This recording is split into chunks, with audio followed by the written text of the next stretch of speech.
Hello, guys. Welcome to the Englewood UCI USA Cycling Cup race. I'm here with Ben Agnew. Hello, everyone. Thanks for joining us. Real excited. We want to thank Orange Seal for making this all possible. They came on board, saw the value in a live stream, and we hope to bring you some great racing action today and tomorrow. We're going to get kicked off with the 15-16 girls very shortly.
I see some of our athletes lining up. Once again, those are our 15-16 women. We're going to see Leah Morzowicz, Ava Silva, Ada Linton, who is a national champion right now for Gravel Worlds.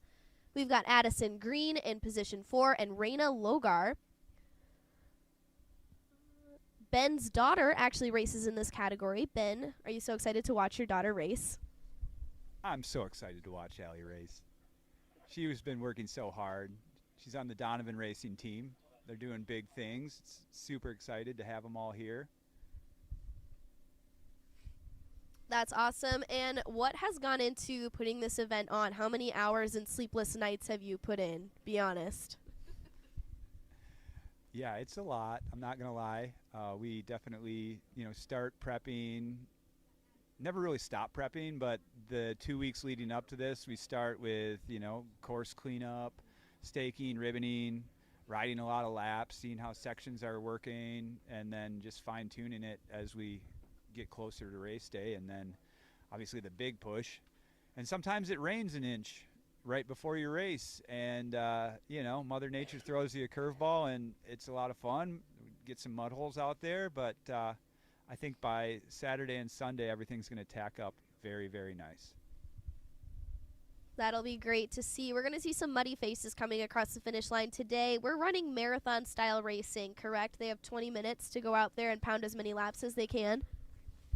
Yeah, that's correct. It's going to be roughly we'll see what lap times come in at, but what they're going to do is they'll take the first lap and deduce how many laps the race will be based on the first lap time.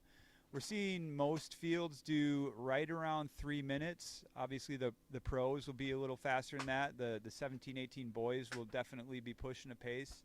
But we've got the fastest racers from all over the country across all the fields today. So yeah, just excited to see a lot of really good racing on a slightly muddy course today. It's going to be super fun. It's a good thing that all these athletes probably have access to get some different components after this. We're going to see some stretched out chains after today. And you guys missed it, but Ben was telling me that his favorite ride is the ride after race weekend. Once the course is torn down and all the pros made it nice and fast, he likes to go out there and pound a couple laps. Ben, how many laps are you going to get done on Monday?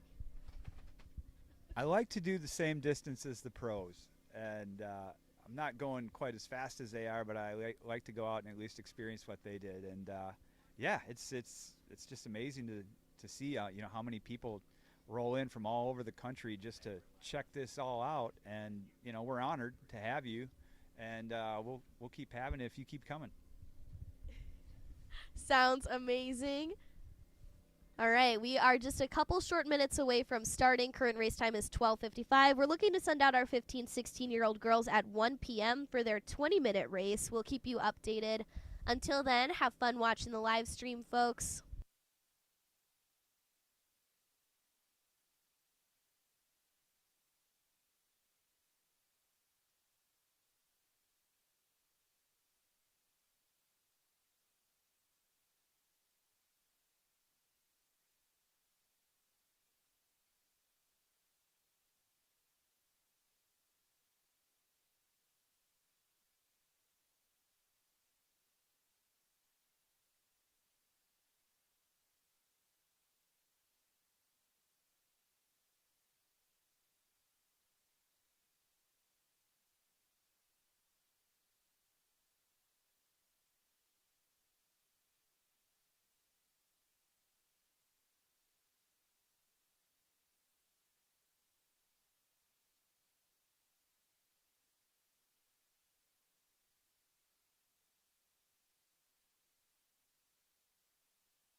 So we're getting ready to start here. The call-up order was in first, Leah Morozevich. Second, Ava Silva. Third, Ada Linton. Fourth, Addison Green. In fifth, Raina Logar. Sixth, Lauren Carlin. 7, Stella Lehman. 8, Heidi Treschel. 9, Elena Kostin. I can't see that. Kostinindov. 10th, we've got Kate Elwell. In 11th, Ainsley Haas. In 12th, Molly Filiura. In the 13th, Stella Swanson. 14th, Sarah Black. 15th, Claire Rust. 16th, Allie Agnew. 17th, Juniper Allen. 18th, Ellie Schouten. 19th, Amy Boyle. 20th, Miriam Bretzloff. 21, Willa Cromwell. 22, Pepper Smith. 23, Chloe Harrisburg. 24, Grace Watkins. 25th, Bailey Brown. 26th, Malia Gurrell. 27th, Tori Dosey. 28th, Samantha Rogers. 29th, Mallory Hartman. And then 30th, Kenzie Ruckel. Beautiful. How did you get that pulled up? So on this, I'm on the men. Once they start going, Seth, I'm going to throw it here. Oh, beautiful. It'll probably be good. It'll be out of camera too. We'll go there. There we go. Okay, good. Okay, throwing. Stay on that, Seth. Okay. And we're off. It's looking like a strong start. I see a lot of ladies up and out of the saddle pushing for that straight section. And a lot of times we'll see races have a nice straight section, so we get a little bit of a gap in between our leaders and the chaser pack. I see 246 on the front line. We've got a couple of athletes out there going on. Should be Stella Swanson in the front of the pack. Thank you, Ben. They are seeing some nice passes there. They're trying to wean off into that single track around the first berm. Looking really strong. Lots of inside lines. They kind of take it like a little fishbowl. They're going to ride the outside and cut it in and pump out of the corner. Now we're seeing, looks like first position is slowing down a little bit. She doesn't want to hold it for the whole race. We're going to see them take turns a little bit, and then we're going to see an attack. They've got 20 minutes to go out there and ride as many laps as they can. This is marathon-style racing, and this is short track. Course is about 2.7 kilometers. Yeah, that's correct. It's about 2.7 kilometers. We're going to see how they come through on this first one with 3-minute laps. That's going to probably put us around a 6 to 7 lap race. And it's staying pretty well together right now. There's a big group of bear on the front. We still have our leader, Stella Swenson, out there. She's pulling them around pretty well, but we'll see what happens in the mud. We're going to see who's got the cyclocross skills right now. Looks like the smart line is around that outside, but some people are just pushed into that bottom mud pit and making a go of it. Definitely, if you've got stock and SRAM, you're sitting pretty good today. There's going to be a lot of bike parts, a lot of brake pads, a lot of drivetrains in rough shape after this one. And they're just going to let her pull that whole first lap. Right. So it looks like we're seeing a break. We have a top group of 8 right now, and then we've got a little bit of a chaser. Looks like our top 5 are trying to split apart. They are going through that mud patch, like Ben said. There's a little bit of strategy sometimes after a fresh rain. Sometimes the mud on the top layer is just slick enough where you can get traction on the hard ground below it. This is a little bit different. It's tacky out there. They've been riding already for today. They're going to be trudging through it. Your bike is going to pick up that mud, and it's going to get a lot heavier. Yeah, it definitely turns to peanut butter after a couple hours of getting churned up and starts sticking to everything. So that's going to be something that everybody has to contend with. We got the log drop. That's actually a feature we built for our cyclocross race that we're running in reverse for our short track race here. And we're starting to see some separation. Stella Swanson's riding a strong race so far, but we've got, looks like Ada Linton attacking up that climb, and she said, I am sick of getting pulled around here. And it looks like a few more bear riders right behind her. We got a Miska. That's a Athletic Mentors I see, and it looks like Donovan Racing. A lot of teams represented real well. Oh, there's my daughter Allie. She's looking good, looking good. Great job out there, Allie. Now, Ada is a 4 times national championship holder, correct? That is insane. She races gravel normally. Sounds like that's her. She mostly races mountain bike. Never mind, scratch that. She actually mostly races mountain bike. She's in 2nd position as of now. Stella Swanson holding the front. But we're going to start to see some shifts in positions. Looks like we've got top 4 chasing 2, and then we've got little Peloton pack chasing 2, reeling them back in. Got one girl trying to take the inside line. Looks like she could not secure the pass. Up and out of the saddle. Looks like Stella Swanson's really working to hold her lead. Yeah, Ada is just putting all kinds of moves on her, and Stella's holding her own. But we'll see. We'll see how this shakes out. We got a great race unfolding here, and some real strong riders at the front. This straight section here is definitely a point in the race where that second wheel actually allows you to draft a little bit, and you know we're not seeing super high speeds with this mud, but every little bit helps. So, and you can see this separation occurring in the mud, and looks like Ada's got the smart line around the outside there. So good scouting on her part, and now she is out front, and I believe that is Stella is back to 4th, but we've got a good race on our hands. We've definitely that I believe in 2nd it's another bear rider, and I can't quite see a number here, but we'll get linked up with timing and scoring and find out here real shortly. That was a great attack by Ada. She took the outside line through that mud pit. She really put pedal to the metal and just sent it on that grass straight section, allowing her to take that lead. And looks like we got another pass happening. They're just taking turns. Looks like everyone is shifting positions. No one is holding the lead for too long.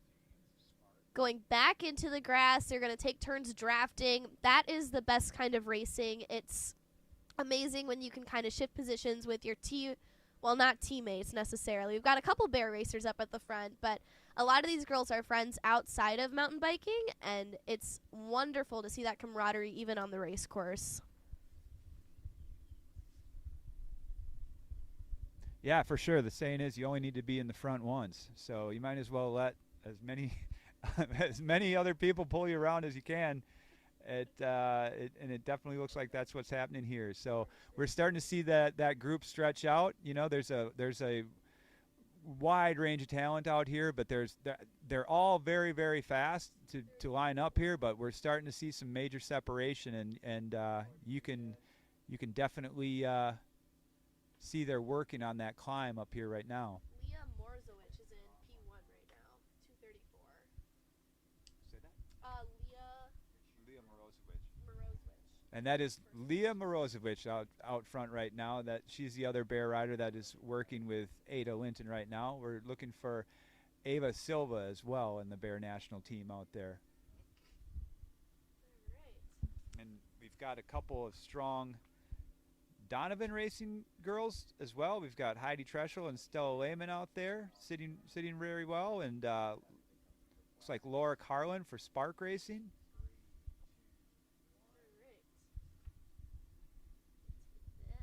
Thank you.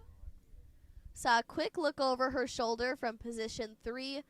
Looks like everyone is keeping it nice in a straight line. Drafting position 3, looking for a pass. Not quite able to secure it yet, and falling back into the line. Great cadence. Everyone is holding their ground, really working together. Even if they're fighting for that first position, they're taking turns pulling each other back up to the front. A little bit of a gap, but we're going to see them close it shortly. Yeah, there's a saying in cross that says grass is fast, and that's what you're seeing right now. They're searching around for any place that is not mudded up and slow, and they have a little bit better traction there. And that mud pit is especially crucial, that you hit that in the driest, most efficient section possible. And these girls got it dialed. They're putting a big gap on the rest of the field.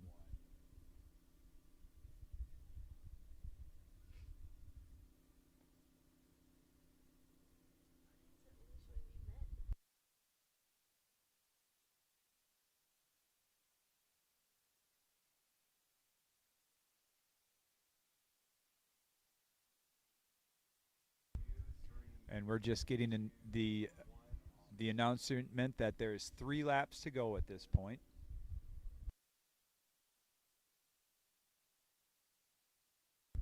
Is that 3 laps to go overall? Oh, perfect. Looks like we've got our results on the screen. Wow. All right. Oh, never mind. We've got Raina Logar out front right now. She is a very, very strong rider. She's had many good races here at Englewood. Her dad, John, has been bringing her and her sister, Anna, for a year since basically we started having these races. And I remember my first conversation with him. He really wanted his daughters to race up. And I said, you know, this is a national level race, and there's going to be all the fastest girls in the nation here. And he said, yeah, I know. I want them to. And they went out, and I believe they both podiumed that day. So, yeah, very, very, they've been working hard, and it shows. Looks like it's paying off. They're up and out of the saddle over that punchy climb. Seeing Ada Linston still holding that second position. Ada Linton.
Oh, never mind. An attempt. Oh, we've got some moves being made out there. Top 3 are breaking away. It definitely seems like that section of course after the mud pit is a separation point where things tend to get shuffled around, and it makes a lot of sense because that's coming right into the finish chute there, and that is basically that corner that they're going through right now is gravel. That's our driveway usually for this property, and it's about the only spot of solid ground on the whole course, especially down in that valley. So that makes a lot of sense. I gotta know, is it so cool having professional national athletes racing on your driveway? Yeah, yeah, it is pretty cool. It's yeah, I mean, like I said before, it's a big honor that people put forth the effort to make it to this place, and yeah, I just try to match that effort, I guess. That's amazing. All right, so we've got just under, I believe, 2 laps to go. Coming around, little bit of airtime there. Nice job, ladies. And they've got quite a gap on the rest of the field. These top 6 are the top 6, and we're seeing that shown right now. I'm thinking these top 3 might break away from the chaser pack, but I'm not sure.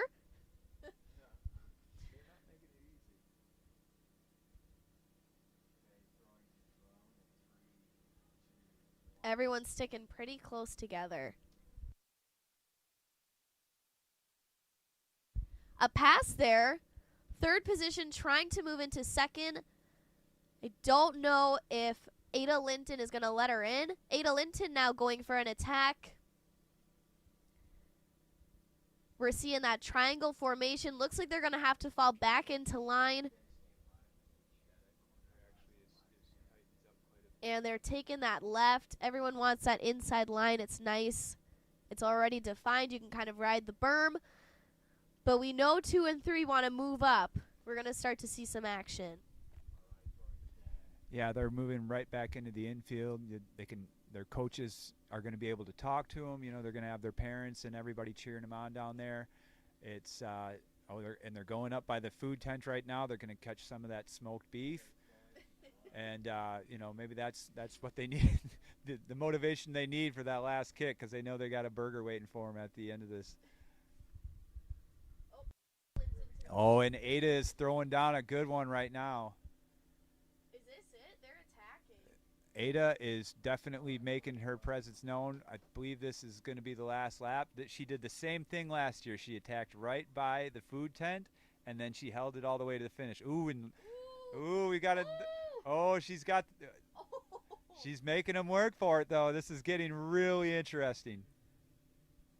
Okay. Who's in second position? Is that Sans? Reina Logar? It looks like Reina Logar, and I believe that is Leah Morozovic. We don't have numbers up here, unfortunately, but we do know from the Stars and Stripes, Ada Linton is our national champion for 2024, and she will be able to wear that jersey. And she looks like she is backing it up right here. She's going out. Actually, this is last lap right here. So they're going out on their last lap. It looks like the two Bear riders have distanced themselves, and it is a 1-2 race now. They are done working together. Ada Linton really working to open up the gap. She is just putting pedal to the metal, trying to put distance on her teammate. If she can gap her, she may secure the race. This is a short enough track. It's technical. They're going over this little log jump now, but they know what they're doing. It's these corners. It's a wide course. Everything is nice and defined. As long as she can clear those mud patches, she's going to be okay. Looks like she's opening up a gap. She's not looking over her shoulder. She's up and out of the saddle. Her teammate there just digging deep. You can see her. She's got her head down. She's fighting for it, but Ada Linton is not giving up. This is a race, ladies and gentlemen.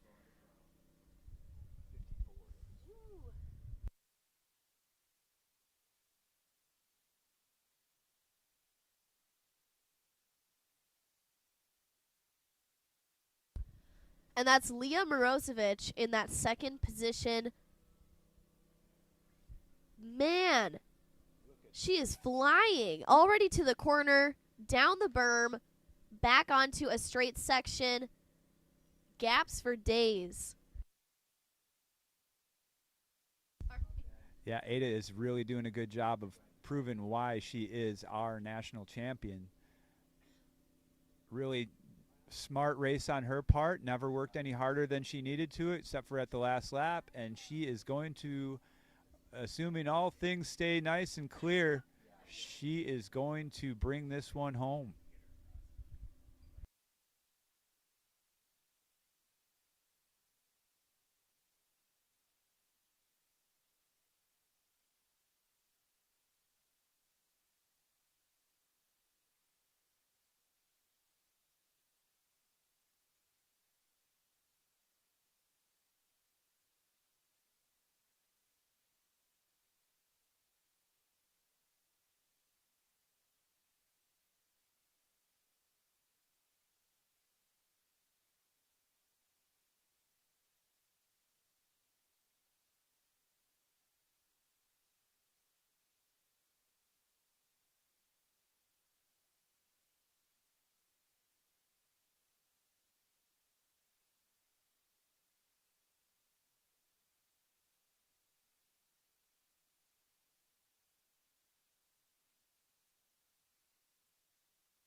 And Ada Linton does it. She takes home the first position. Congratulations. Great racing out there. and she is getting congratulated by her team director, Julia Violich. Julia is a huge sponsor of our race and many other events and team and just does so much for the sport. We're very thankful for her. Violich Farms is one of our sponsors here, along with Orange Seal, and our presenting sponsor for this event is Trek Bicycles. They are just an amazing company. They're right down the road from us in Waterloo, Wisconsin. As a matter of fact, when I was growing up, a lot of the kids on my bus route had parents who worked at Trek. That's amazing. Lots of other athletes crossing that finish line now. They're giving each other big hugs. Lots of smiles out there on the course. Let's face it, folks, it's fun to race in the mud, and this is one of the only times you get to do it without ruining a trail. I bet secretly they're a little happy about the rain. And it looks like our results at the line are Ada Linton in first, Leah Morosevich in second, Laura Carlin in third, Raina Logar fourth, Sarah Black in fifth, Stella Swanson in sixth, Ainsley Haas in seventh, Stella Lehman eighth, and Elena Kostadinov in ninth, and Ava Silva in 10th.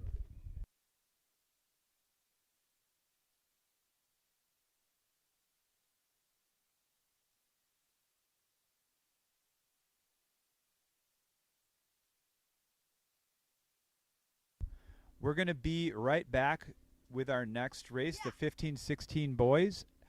Until then, please enjoy this commercial from Orange Seal.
Okay.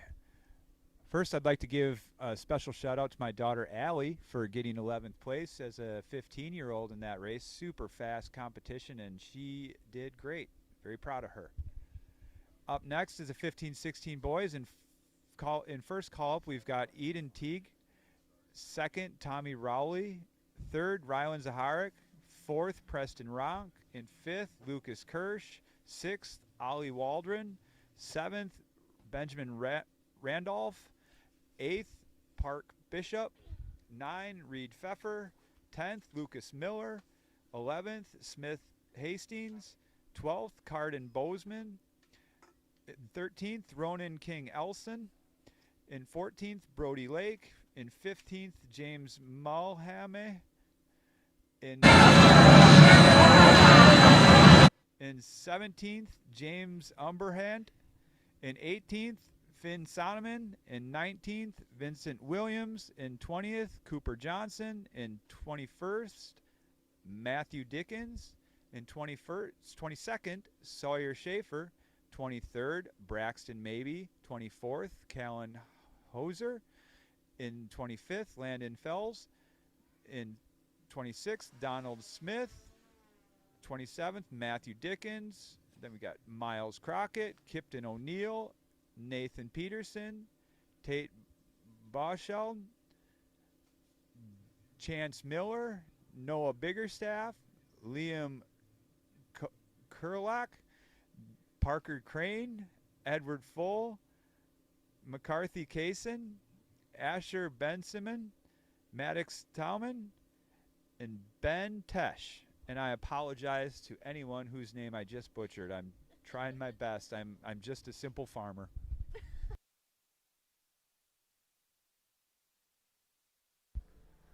Okay, so for some of these men, based off of their Stravas, we can kind of see some of their information. Eden Teague, who is from the Wild Rockies team, he's in first position as of now from the qualifying races this morning, racing number 55. He's done about 2,000 miles this year so far, averaging about 9,000 feet of elevation per week, and he's from Haley, Idaho. Right now, he's expected to be our first position winner based off of the results from this morning, but that could very well change. We've got a lot of really strong guys on this front line. These are our 15-16 men, and we're about to see them kick off their race, going for about 20 minutes. Again, we're going to see them go off in less than 2 minutes.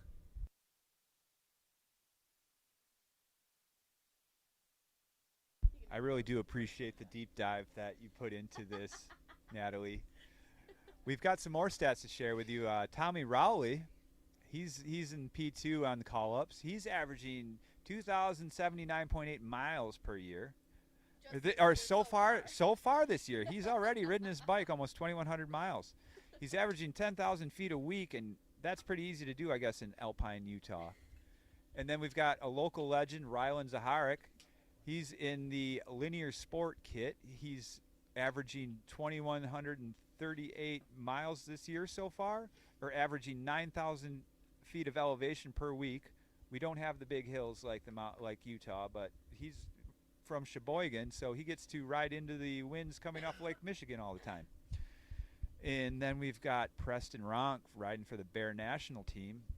He's also, we don't have any stats on him. He didn't make his Strava public, so that's unfortunate. But you know, if anybody wants to share that with us, we'd be happy to put it on.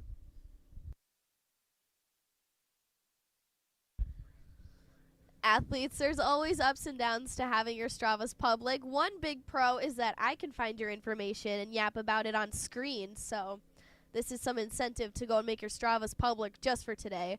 And they're off on that front line. We're going to start to see some attacks right off the bat. The men are feisty with this. This is a big field. They all want that first position. Looks like 57. Lucas Kirsch, number 52, taking an early lead. And they are just going pedal to the metal right there off the gates. Looks like we've got Preston Ronk right behind him. Oh, you're going to be okay. You'll be all right. We got to get through this. We're good. Okay.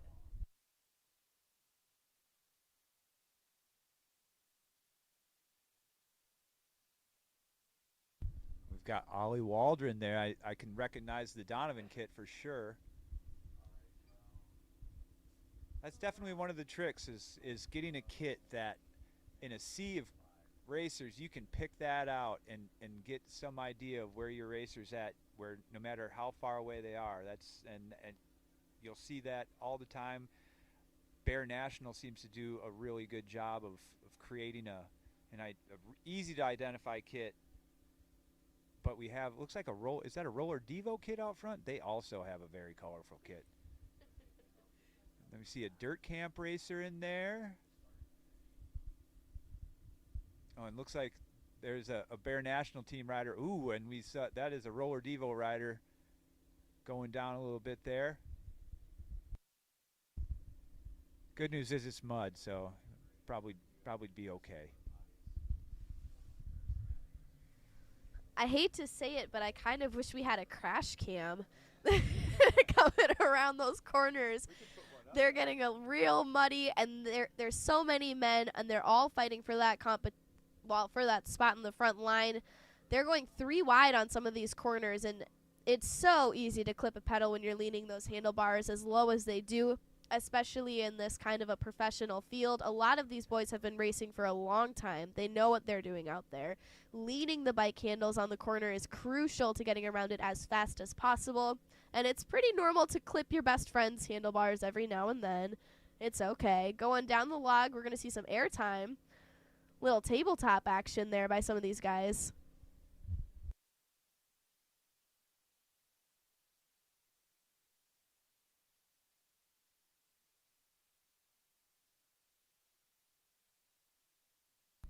Lots of spectators out there. If you folks are watching this from the infield, make sure to stop by and pick up a hamburger. They've got the cheeseburger. You can pick up some meat cuts down in the infield. Super cool. And looks like our drone is live.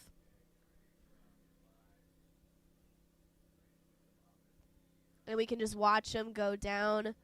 So satisfying. I love bike racing.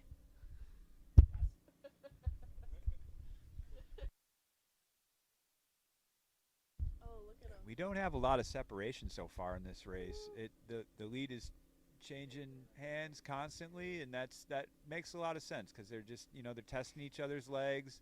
They definitely want to get that pack whittled down, but you don't necessarily want to burn all your matches in order to do it. So it makes sense to share the work and just race heads up, make smart moves, and don't do anything that's going to put you back. If you can put some effort in at the front and get a few riders off the back and make it easier for yourself later on, that makes a lot of sense. But it's a real balancing act.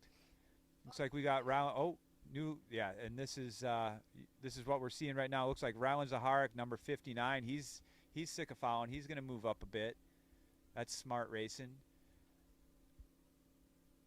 It really makes a difference when you're in a group this size that you don't really want to be at the back of that group because it just yo-yos so much where you have to brake more into the corners and accelerate harder out of the corners in order to stay on that group. So the optimal position is going to be right around that top 4.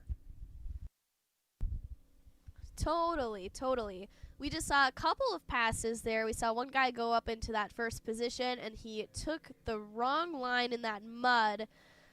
Not to say it's the wrong line. There's no wrong line. But he did lose that position, allowing someone else to jump up into that front spot.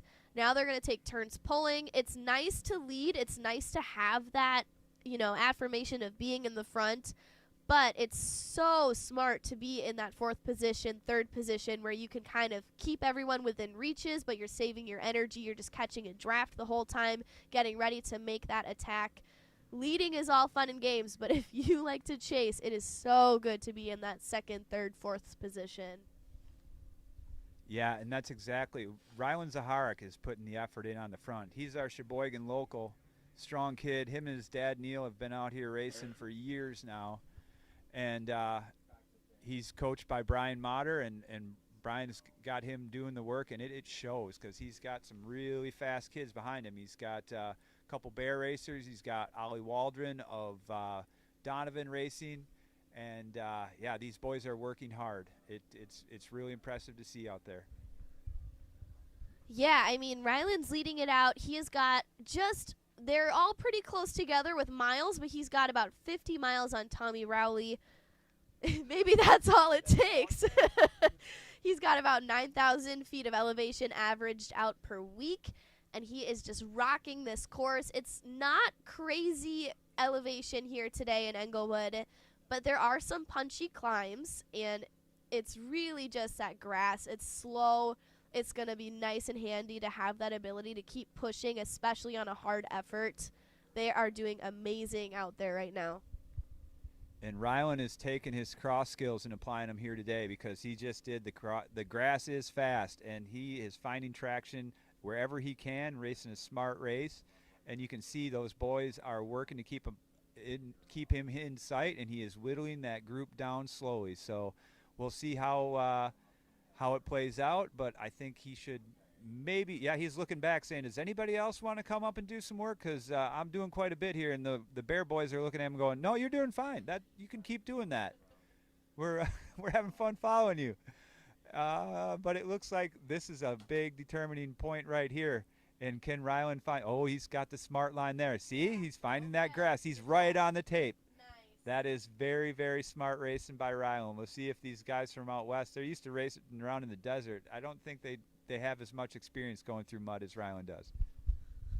Looks like the Bear racers are very, very smart as well, taking the right line through that mud.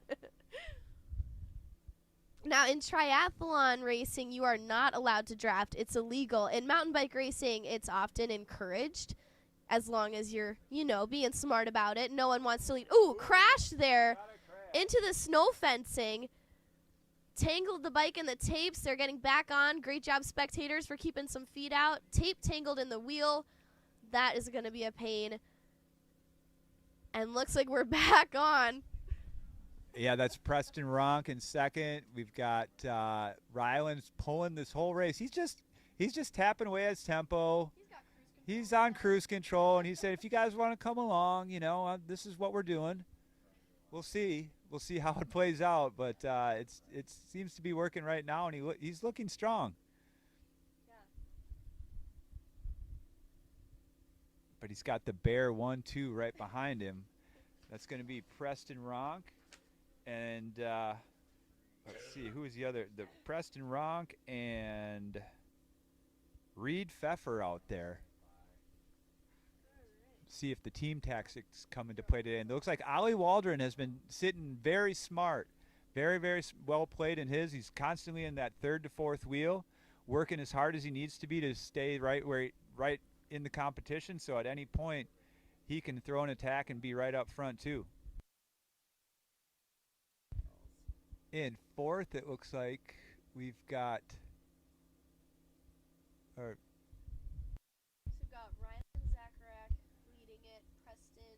Eden Teague, Park Bishop, Lucas Miller in 7th, Smith Hastings in 8th, and Lucas Kirsch in 9th, Cooper Johnson in 10th.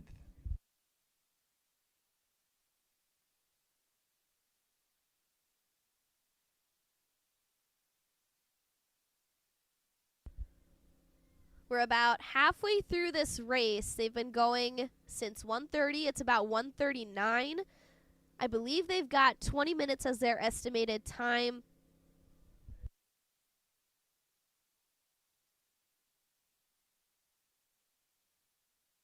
Wow. We're thinking it'll be about 7 laps out there that they're going to be doing today. 7 laps in mud with all of your competition right behind you. Looks like Rylan is doing a fantastic job of holding it, but we're going to see an attack here in that mud. And we've got crashes, and that is we've got a bear racer and a looks like a Donovan kit in there. Oh, that's a roller Devo, and he's looking like he is not feeling good now. Oh man. But we've got some changeover at the front. We've got a bear racer. I'm trying to get a number on that, but the lead is changed up. Rylan's going to ride third wheel now. He did plenty of time at the front, and it's probably wise for him to sit up a little bit and let somebody else do some work. He's got Ollie Waldron and one of the bear racers in front of him. We'll see here in a second who that was. Looks like Preston Ronk in front. Then we got Ollie Waldron and Rylan, and then Park Bishop in fourth. Lucas Miller fifth. Smith Hastings in sixth. Cardin Bozeman seventh. Eden Teague in eighth, and Vincent Williams ninth. Cooper Johnson sitting 10th wheel.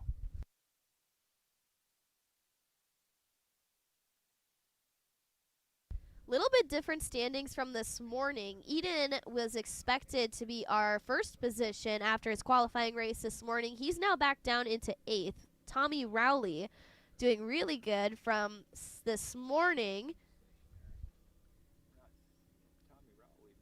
He might have been one of the crashers. We're not seeing him at the top where he likes to be.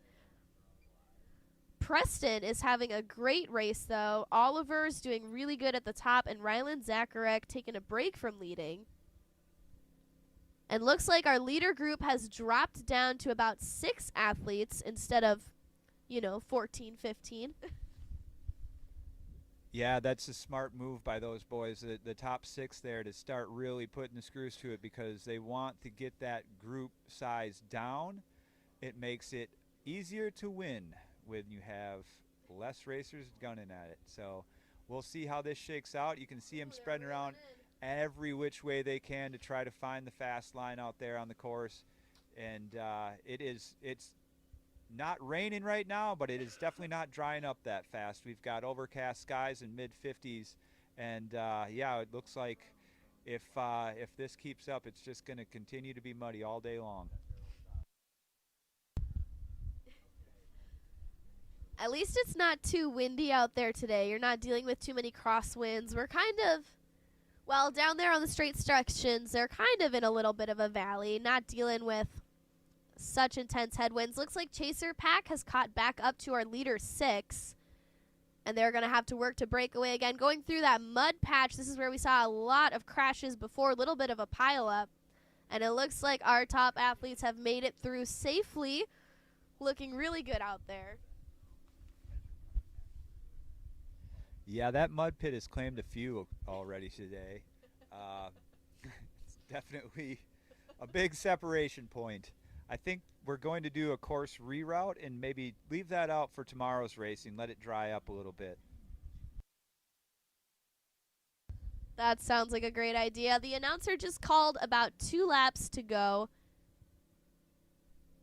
I'm excited. This is where the race turns into a real race. Up until this point, they've kind of been holding their ground, just fighting to stay in the front. We're going to start to see some action. Yeah, the late race attacks are going to start happening right now, especially when you get a group this size. And it looks like we've got Preston Ronk out front, and Teague Eden is back up there, Ollie Waldron and Rylan Zacharek. We've also got Cardin Bozeman, Smith Hastings, and Park Bishop up there in that group. And one of the things we have here at Englewood is many, many punchy climbs. We only have about 60 feet of elevation from the highest to the lowest point of the course, so we really have to take advantage of the hill that we have here and really just dole out some painful little punchy climbs. It's, a lot of racers come here from out west thinking it's going to be really easy, that there's not a ton of elevation. Well, Yeah, there's not a ton of elevation, but there's not a lot of recovery either. So it's kind of death by 1,000 cuts out there. And if people are wondering how to train for this race, a lot of 15 to 30-second intervals are going to be exactly what you're dealing with on a course like this.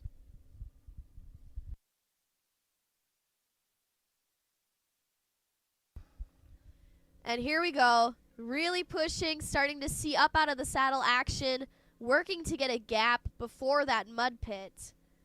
And coming around the straight section, getting nice and aerodynamic. Chasing Pack is trying to reel him in. Should be Preston Ronick. We're not quite certain, but it is. Yeah. Oh, this just in. It is. And through the mud patch, Rylan Zacharek in second position. He's that Sheboygan rider. And then third, fourth, and fifth. So they've dropped the sixth follower. Looks like Chasing Pack is now a group of 4. And we've got a gap on first position.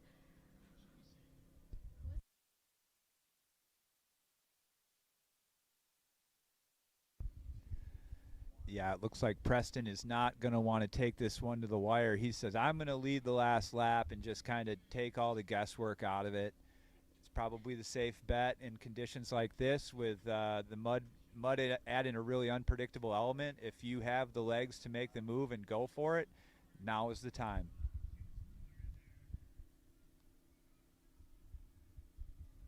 Looks like we've got a good battle for second going, though. There's definitely 4 very strong boys right there. Looks like Rylan leading them out, Rylan Zacharek. And then we've got Eden Teague and Ollie Waldron from Donovan Racing. Also Park Bishop in there.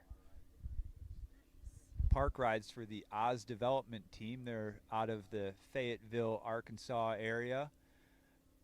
Lots of great trails down there. If you're a mountain biker, that's definitely a place you have to make it to.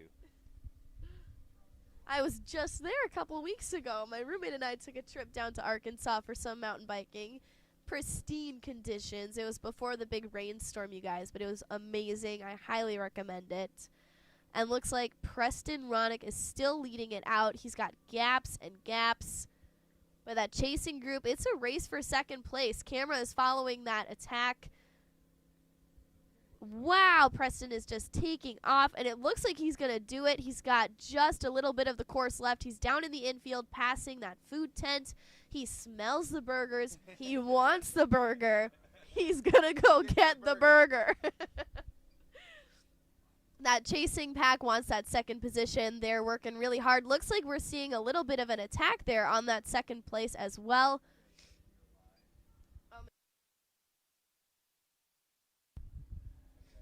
That's right, Preston. Burgers are for winners, buddy. Not winner, winner, chicken dinner. Winner, winner, burger. Winner, winner, burger lunch. Yeah.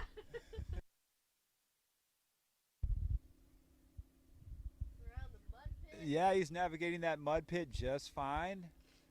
Wait to see who's coming through and oh, and looks like Rylan Zacharek's got second. Well controlled. Oh, and their third place rider, that looks like Eden Teague. He just lost the rear wheel. He's going to remount, and it looks like he's going to hold on for 5th place. That's tough for him. That is definitely, he is going to be cursing the mud from Englewood tonight. I'm sorry, buddy. But here we go. Your winner, Preston Ronk, everybody. Great race. Yeah, that was a gnarly crash. It looks like his rear wheel got the best of him. He couldn't quite hold it. Looks like that best line when you're going through the mud pit is to stay far to the right and take the outside.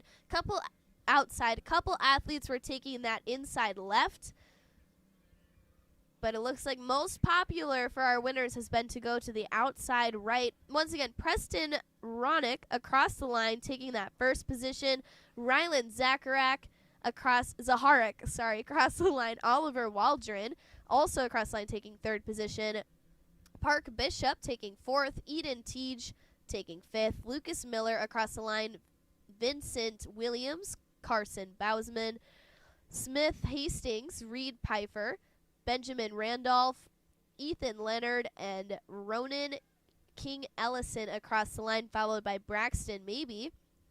And we see Kipton O'Neill next. Finley Sonneman, James Umbricht, Cooper Johnson, Matthew Dickens. Miles Crockett, Sawyer Schaefer, James Malham, Matthew Dickens, Asher Ben Simmon. Oh, sorry, he's still out racing. Got ahead of myself here. There we go. Hey, there he is. Woo-hoo. All right. All right. Well, I'm willing to bet they're all ready to be done for the day after going through the qualifying heat, a 4-lap qualifier to make it into the main.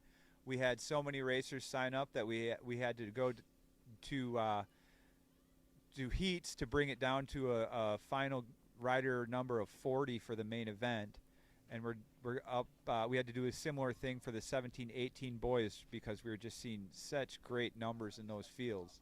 It's really, really exciting to see, the state of racing in North America right now, and the amount of talent that we're pulling in on events like this. So, thank you, everybody. Yeah, the growth of mountain biking past couple years has been just insane. It is so great to see so many more women joining the field. What a great day of racing. We've had to cut down on athletes. Who gets to do that nowadays? All right, we're going to take a short intermission before the next race. And I'm actually going to have to sign off on this one. I really appreciate everybody listening in. And again, want to thank Orange Seal for making this possible. John Vargas does so much for our sport with athlete assistance and bringing so much to these races. Not to mention his sealant really is the best in the business. I've personally had my days saved by that stuff. I've been out in the middle of nowhere, got a sidewall slash, rolled the wheel around, threw a bacon strip in there, and just a CO2 and back on my way like it never happened. And it would not be possible without that stuff. So thank you very much to Orange Seal.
Alrighty, folks, I'm here with Kevin Sonneman, apparently an all-around bike knowledge guru, so we're going to hear some fun facts, I bet, during this race. We're about to see our 17 to 18-year-old women. On that course, on that front line, we're going to see Addison Lundberg and Katja Opfer. Their Strava's Republic, so I could do some digging. Looks like Addison's done about 1,900 miles of training this year, averaging around 5,000 feet of elevation per week. Crazy stuff. She's from Park City, Utah. Katja Opfer is from Kalamazoo, Michigan. She's done 2,000 miles, averaging over 7,000 feet of elevation per week. They're about to get the whistle to go ahead and start the race. On that front line, Ingrid McElroy, Sophia Willemeyer, Addison Lundberg, Katja Opfer, Sammy Bradley, Camille Smith, Ruth Knox, Anna Olson, Samantha Dauberston, Payette Sandsberg, Ellen Warren, Shuyer Haig, Bridget Wilson, Charlotte Rosnowski, Avery Roberts, Elizabeth Heimsmith, Ava Upchurch, Madeline Dornfeld, Leela Cuff, Asa Price, Kira Thatcher, that's a familiar name, Ella McCoskey, Priscilla Richardson, and Hannah Allison Hallahan. All right, now, Kevin, tell us a little bit about yourself as these wonderful ladies start their race. Ooh, sorry. So I'm just a dad who follows all these categories because my kids are involved, and I like numbers and names, so I keep track of things like that. So on this race, we're expecting to see Ingrid McElroy, Scout Wellmeyer, the two Bear girls. They race for Bear National. Scout just was racing in Costa Rica last week for Pan Am's. Is that Sophia? Yeah, Oh, Sophia goes by Scout. And then another one, there's a Katja Opfer, you mentioned her. She races both gravel and mountain bike. And there's a Canadian, Aislinn Hallahan, who's a big cyclocross racer, done lots of racing in Europe, and she's maybe a dark horse here. No one else is going to know who she is just because she's from north of the border.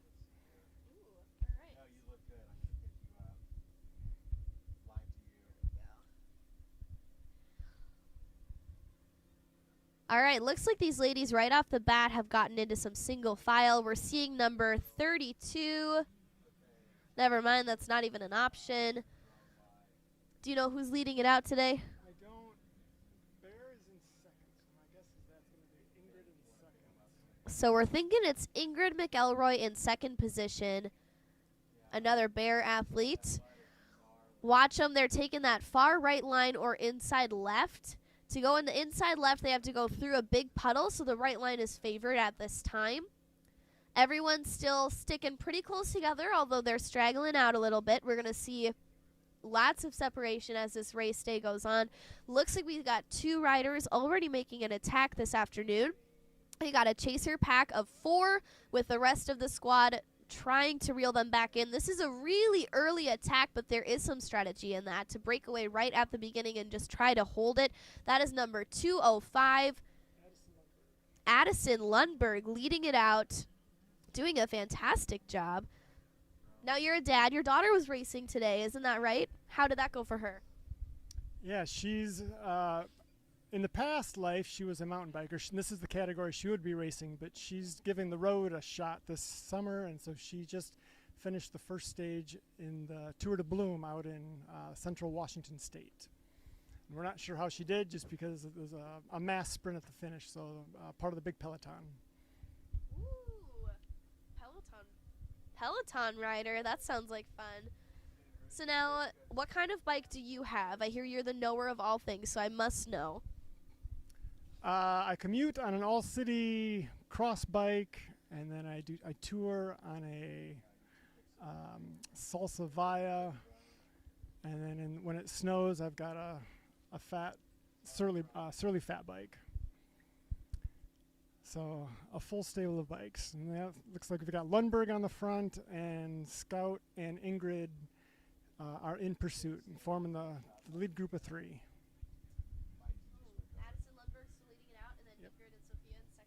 Yep. Okay. Ooh, fourth coming up on holding the rim. Let's see. All right. Thank you. So far, so good. She's taking that inside line and then riding the outside out of that corner. They're going to pump it so they can get a little bit more speed coming out. It's super efficient to ride your bike that way around those berms. They are going around the course just effortlessly. These women have been training all year for this so far, oftentimes already having 2,000 miles down for the year. 2,000 miles by May is pretty good work. That is definitely some solid output for sure.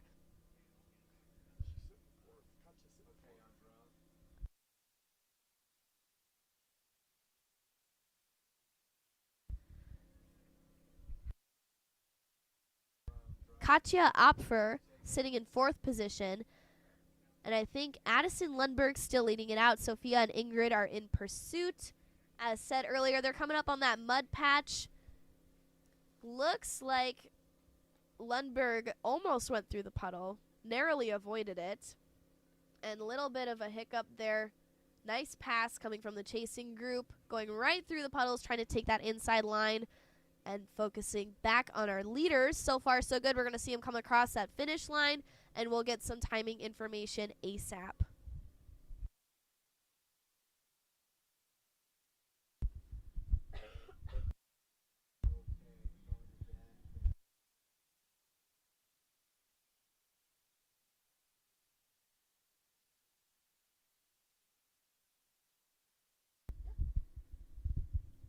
So Addison Lundberg is a bit of an unknown at this point, but Ingrid McElroy, she's had some Europe experience racing for USA Cycling in European World Cups.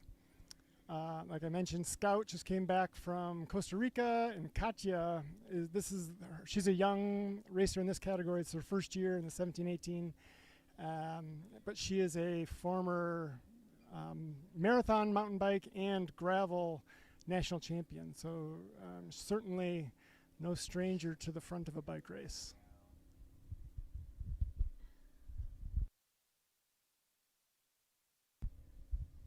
So far, so good. Seeing some up and out of the saddle action from Lundberg there as she leads it out, continuing to hold that first position. It does not look like second position wants to follow for too much longer. We're going to start to see some switching off.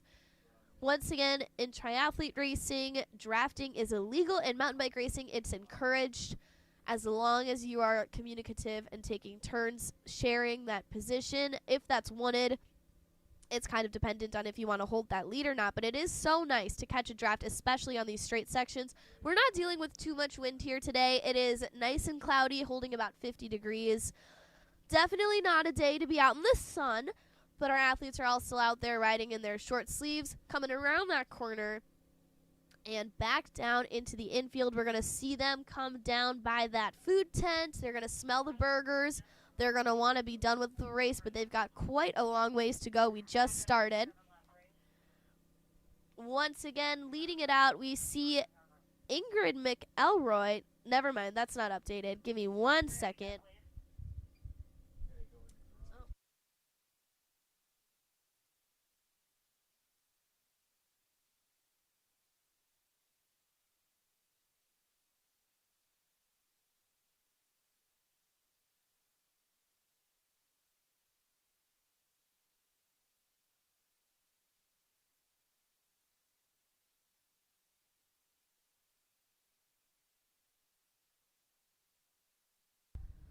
Leading it out, Addison Lundberg still holding that first position. Sophia Wellmeyer, Katja Opfer.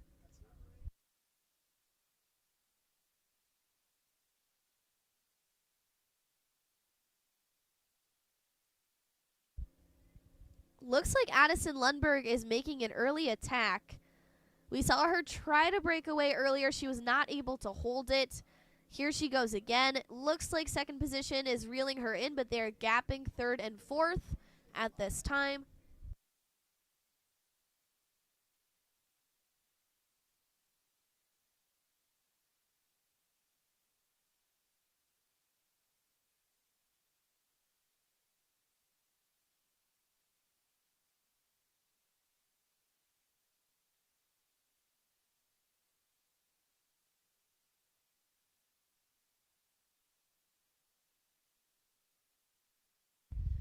Back up and around the corners.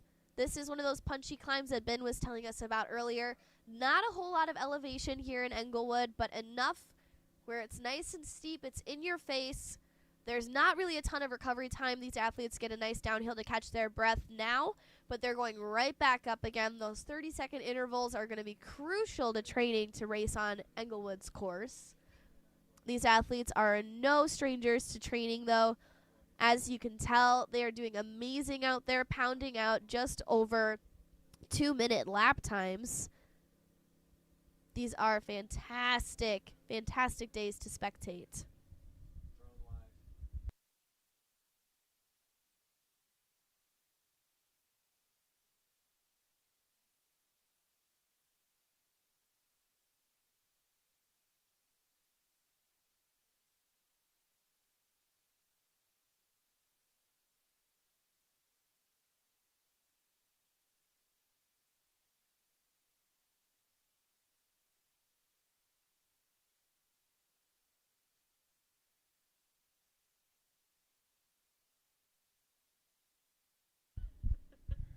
So it looks like Lundberg is trying to let the Bear duo take some of the do some of the work on the front, but they are reluctant and happy to sit on her wheel, and then Katja's just sort of observing it all from the back. So Bear is going to likely play some team tactics in this situation. They know what they're doing out there, and they're not going to do any more work than they need to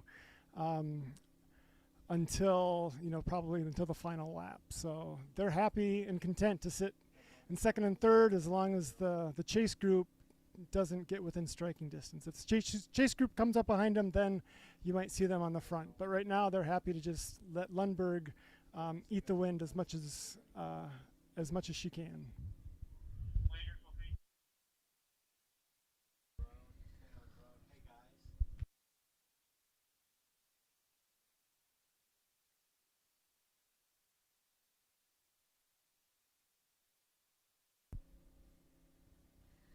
Now take a look here, folks, at that muddy screen. We're showing what the outcome of this course is. Going through those mud puddles, you can see on the left screen versus the right screen, a finished athlete. He is just covered in mud. I bet I see some specks of dirt in those braces even. Those are some great muddy legs. Once again, folks, our athletes, like Kevin was talking about and Ben earlier, it is so nice to be in that second, third, fourth position, so you can just kind of fall back behind first. You've got a rabbit to chase, and then you can go for the attack. Once again, leading is nice. It is great to be in the front, but you only have to be in the front once, and that is at the finish. And letting someone else do the pulling for you is amazing.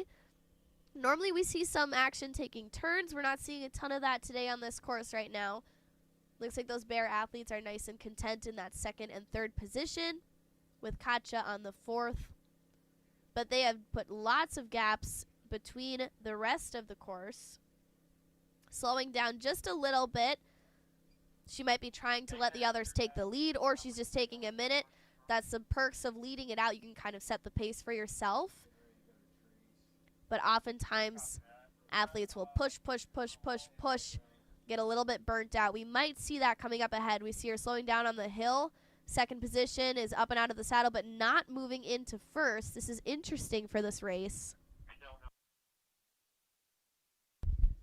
Yeah, you can see Lundberg sort of glancing over her shoulder, hoping, I think, that for Ingrid McElroy to take over the lead, do some of the work, but again, Bear's content to just sit on her wheel and let her lead the way. It looks like Aislinn Hallahan. Oh, now we've got, Lundberg finally set up, and you can see Bear reluctantly taking over the lead, but it's whether Lundberg sits in second or yes.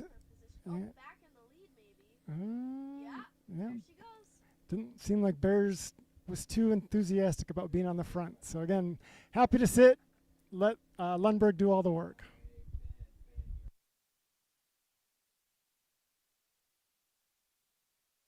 Yeah, that looked like we were going to let the Bear get up into the front. And then they weren't splitting, it looked like. We couldn't decide if Lundberg wanted to be in second or third position, and looks like first was what she chose, so she got back into that leader spot. Looks like Opfer is off the tail still. She seems to be pretty content. You occasionally see her going to the outside. Looks like she wants to make an attack, but she has not done, anything to get around too hard. We're seeing a lot of consistency here so far, and I think that Kevin is right. I think the last couple laps we're going to start to see some action. Through the mud pit now, all of them seem to be taking that right lane. No one wants to take a chance on the left side. That mud pit has been taking quite a few athletes out today. We saw lots of pileups in the previous races. We're going to continue to see more, I bet, especially through those pros. It's not really having a chance to dry out. But everyone seems to be doing pretty good. Looks like we've got a fifth position trying to reel him in. That is...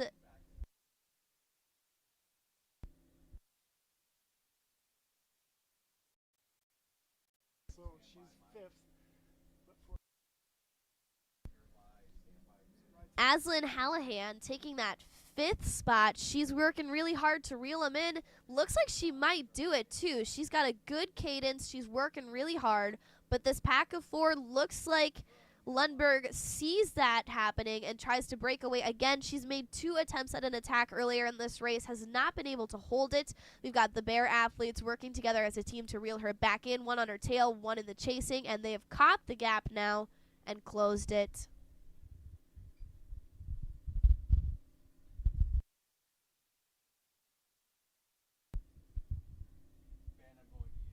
So it looks like Hallahan is about 10 seconds behind Opfer. So whether she can bridge that gap and form a lead group of 5, that's a decision that those front 4 will need to make. I think they're not all going max out, with Lundberg still on the front and Opfer more than content to sit in 4th. But Aislinn Hallahan, she's an 18-year-old, and she's a very experienced cyclocross racer. My daughter's raced her for the last few years, all across the United States and all over Europe. So she certainly knows what she's doing on a bike race.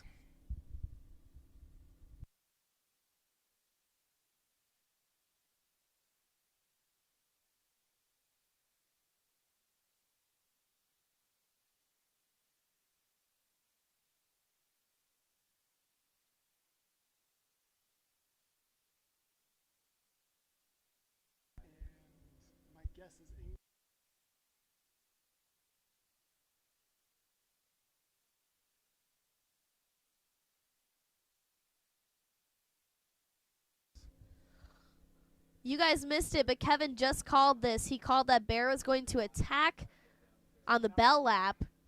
Looks like we're a little bit early, but she's going for it. Lundberg really working to hold her tail. The other Bear teammate trying to stick with the pack.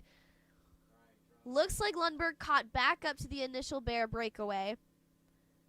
We're going to see if she can hold on to it, though. She's been trying to attack this whole time. I bet she feels a little bit nice now that someone else is in the lead. She can kind of take a break and catch a draft.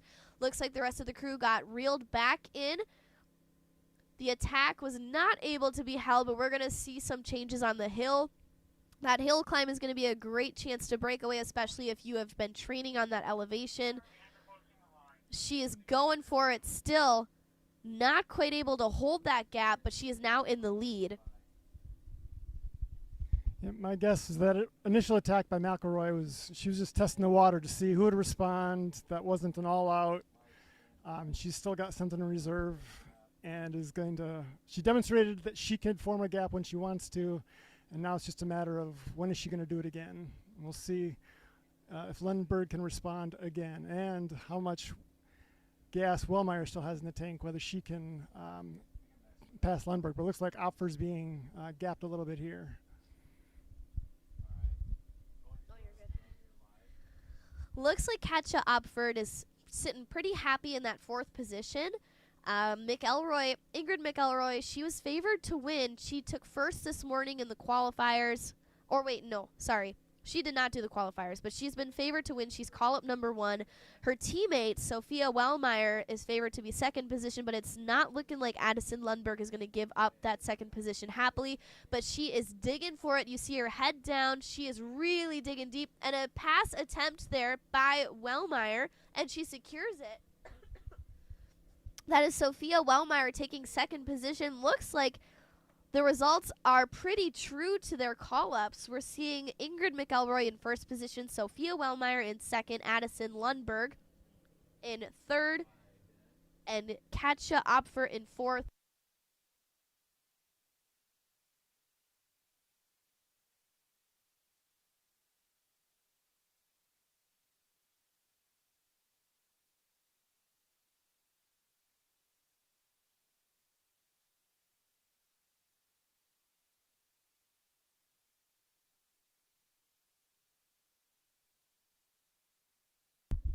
So it looks like the leaders are encountering some lapped riders.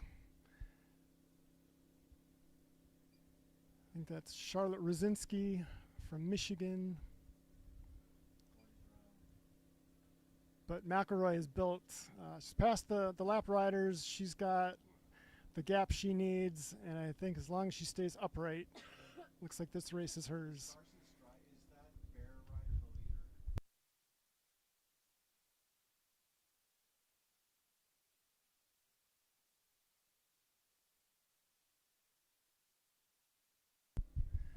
All right, so Wellmeyer looks like content in second. Lundberg is still holding on to third.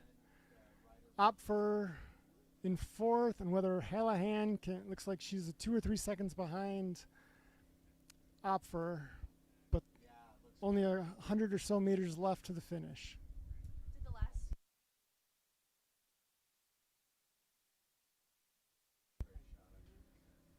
And across the finish line, that is Ingrid McElroy securing a win. Great job. Sophia Wellmeyer should be coming in behind, and Addison Lundberg taking third. Katja Opfer taking fourth. We're going to see Aslan Hallahan. She was gaining. She wasn't quite able to catch up to that gap and close it, but she, I bet, will be happy to secure a 5th position finish. Look at the mud on this girl. They did so good out there today. You can see how hard they were fighting out there in the mud. There's no windshield wipers on their glasses, folks. Across the line still, we've only seen Katja Opfer so far. And that is Ingrid McElroy shown on the camera right now. And that's Katja. And that is Scout Sophia Wellmeyer.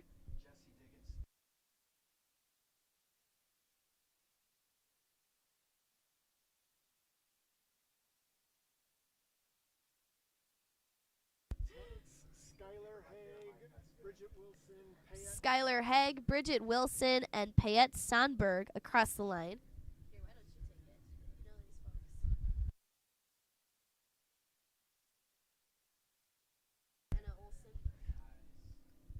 Let's see, Anna Olson is the first Wisconsinite to cross the line in 7th. Solid ride for her.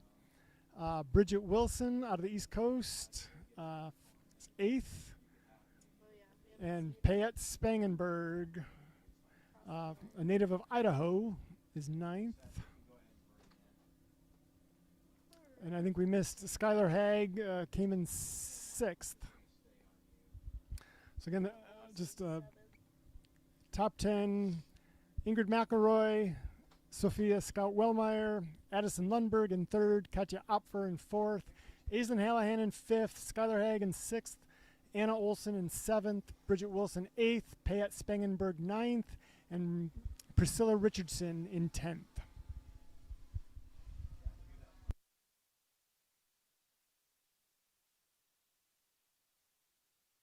In 11th position, Sammy Bradley across the line, Avery Roberts and Ellie Warren, followed by Samantha Dauberstein and Ruth Knox, all across the line.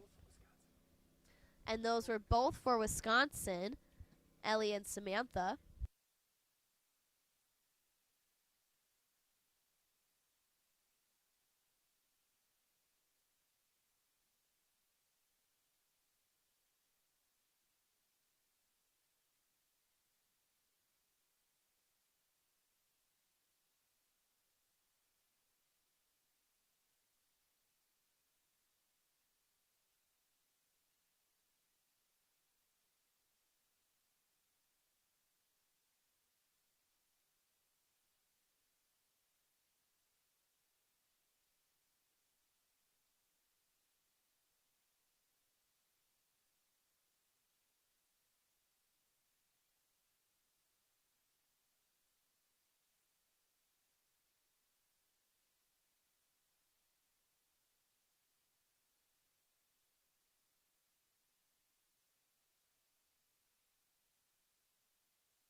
Alrighty, folks, I'm here with one of our athletes who finished racing earlier. Tell us your name, your team, and which field you just competed in.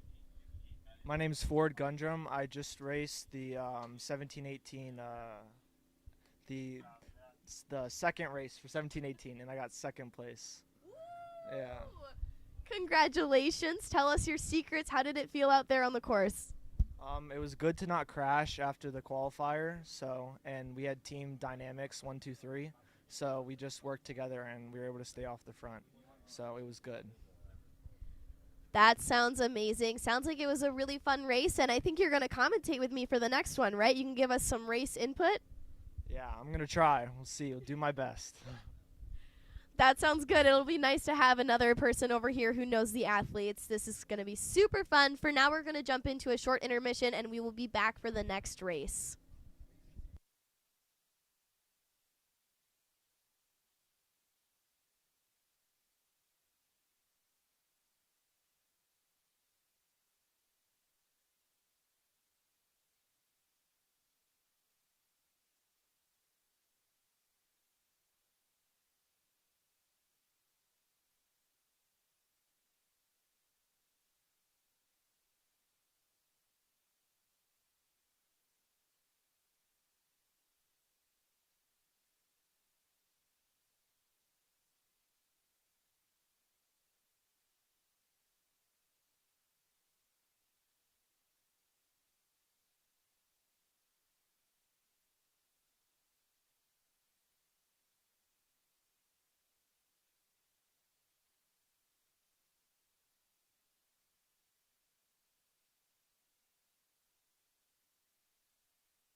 Alrighty, folks, current race time is 2:28. We're about to send off our 17-18 men junior big final. We've got a lot of strong athletes on the front line. My new friend here, Ford, can talk all about those athletes. We're going to see an early attack, I hear. So, Ford, tell us a little bit about that. So we think Carter Lemke might go for it. He did at Arkansas, so we'll see if he does it again. If he does, it'll be good to watch. But Miles Perry had a very strong qualifying finish, so I think it's going to be a really good race to watch.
On that front line, we're going to see an early attack. Ford here said that he crashed earlier, but he says that the course is drying up a ton since he last raced it. Ford, tell us a little bit about your laps from earlier today.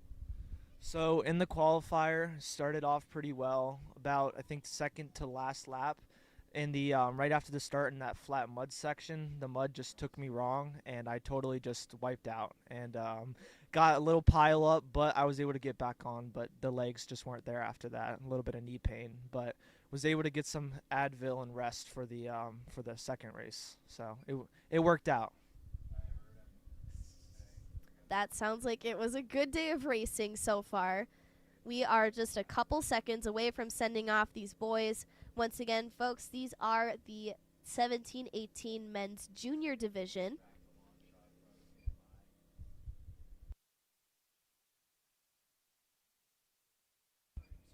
And the whistle just blew.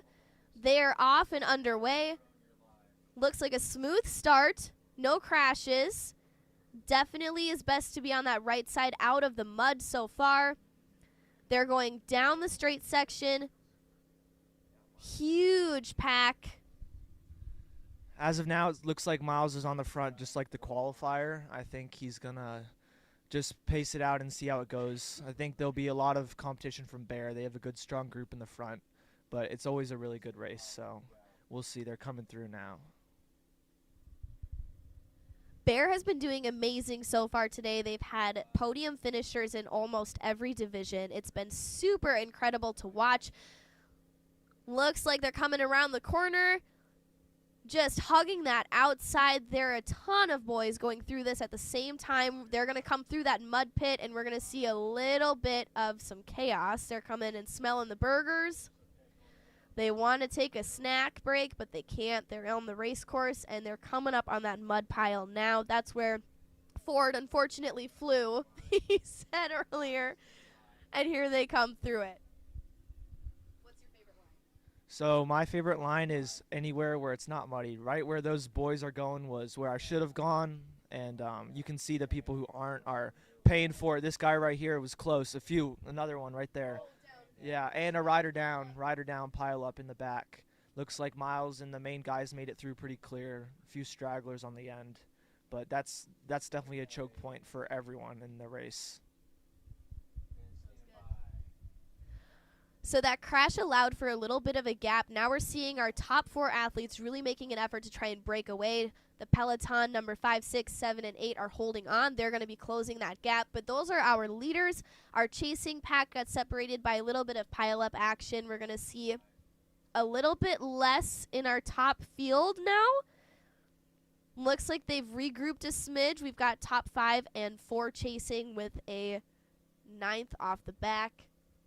Everyone doing a really good job so far at keeping the pace. We're seeing consistent leaders. What was his name again? Miles Perry and looks like possibly Henry Shaw. Miles Perry and Henry Sham leading it out. Those are number 1 and 2. We've got a couple Bear athletes in the mix. That's 2 and 3, my apologies. They are coming through, doing a fantastic job of just up and out of the saddle. Really great technical work. New one trying to take the lead, not quite able to secure it around the corner. They're going to be coming down a left-hand berm shortly, and we're going to see a little bit of congestion, but these guys know what they're doing out there. They've been training. They know how to lean that bike down, get the most optimal cornering technique on the trail. Looks like Oliver Welker, the short track natty champ, is trying to get himself up to that front. He looks like he's about 6th or 7th wheel holding strong. I think he's saving his energy for a sprint, which he seems to be very dominant at, as long as he can keep his position. And I think a lot of people are trying to pull back to that front group because that's where you want to be. The course is way clear, and you can make a big gap off the group, which can secure you some good spots. Looks like a little bit of rubbing elbows in the downhill, but all clear. Looks like they're going through that corner pretty well.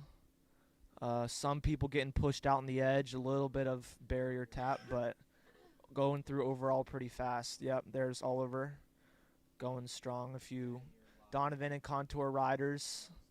Looks like it's going good so far. We're about to see them come through the finish line, and I'll know some standing details for you. For now, they're going through that mud pit again. Take a close look, folks. We're going to have that drone coming up above.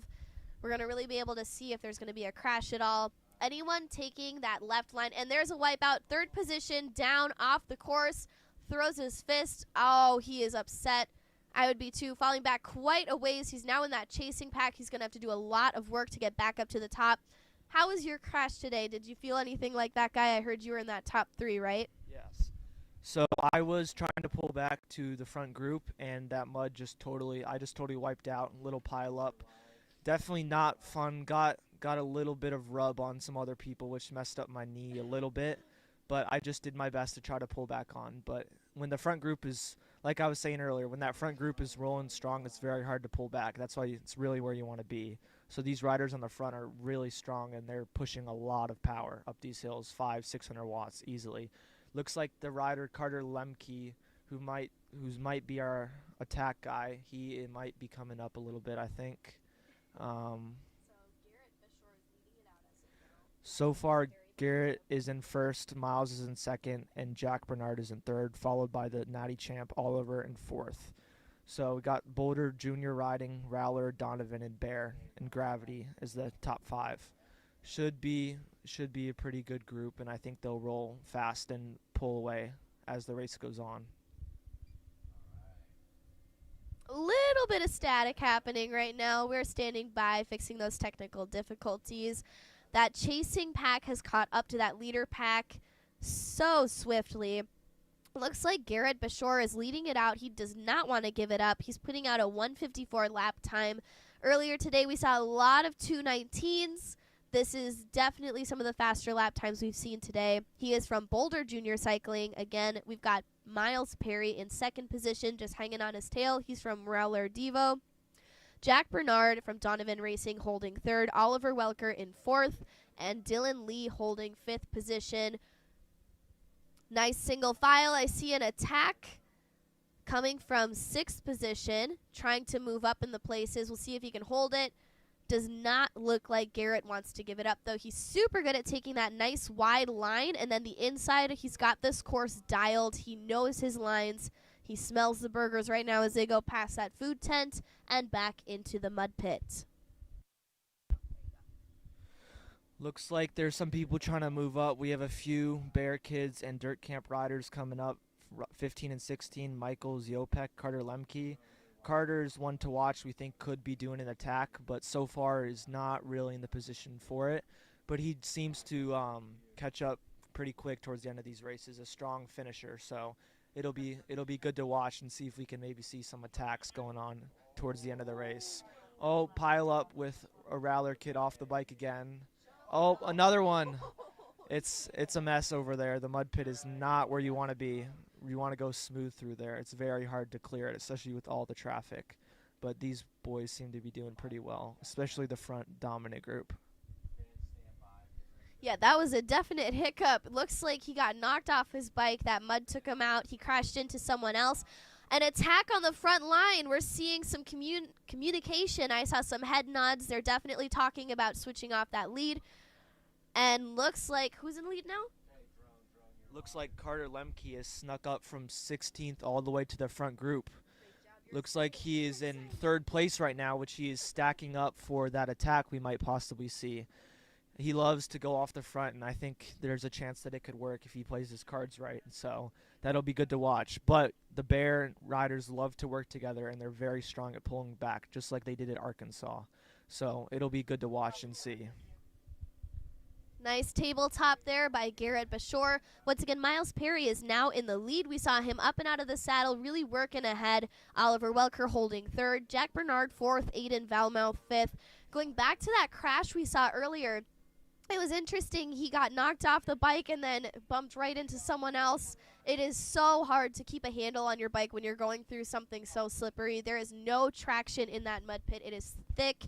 It's not like nice mud when you can kind of glide across the top surface and find traction on the ground below. It is thick and tacky. We're seeing a nice attack from fifth position, moving into third. We'll see if he can hold it and get, let into that line. But it's going to be a little bit tricky. Looks like he secured a fourth position around the corner, and he is in line now fighting and drops back down into 5th, but a good attempt nonetheless. Yeah, as we can see, Miles Perry is just showing his dominance in the short track as he did at Danville and in the XCO. He's a very, very strong rider, and he's light, which makes him a very good climber. There you go with Carter Lemke on the front now, just like we were saying with that attack. We think he might go for that. We'll see. It's very early in the race, so it'll be good to watch. Yeah, you called it. Carter Lemke now in the lead. Looks like Garrett Bashore's not giving up, though, taking that outside line, really working to get around these top 5. I was thinking we were going to see a little bit more definition in our top 5 leaders, and we just are not. But they're getting rowdy now. We're going to see some attacks. They're going to get real sendy through this mud pile now. They know they're coming up on their last chances to secure a position. Another pile up here. They cannot escape, but this is good. It separates our leaders. They cannot catch a break. That is crazy action down there. But now we have an established top 5 group. These leaders know that they can do it. They're all going to be fighting for that first position. Chasing Pack is about 10 seconds back. They're going to be working to reel them in. We'll see if they can do it, but Chasing Pack is going to try and pick up the pace now. We know they're getting done. And attack! Just like we said it, Carter Lemke is not one to wait in the group. He will do the work on the front, and he's showing that right now. He is pushing, and we got a pass going on, another attack from the Donovan rider off the front, trying to burn some spots. Miles is staying strong on the wheel of Carter, saving some power up these hills, getting a little bit of draft where he can, and just picking good lines.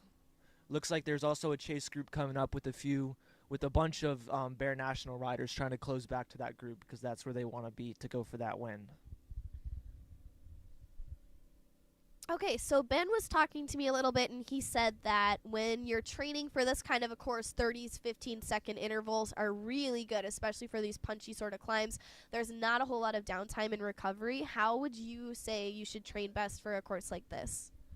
So I think this would be a good type of course for intervals like 40-20s, which are pretty common. I do those pretty often, and I think those are good short intervals where you don't have remotely any time to recover, and I think it's very good for your durability, especially as a rider, being able to hit 500-600 watts repeatedly for a little bit under a minute and just keep doing that, especially if you can keep your power consistent. If you're a very durable rider and you can repeat that power, you can make a very big difference in the gaps, which I think these riders obviously are showing right now.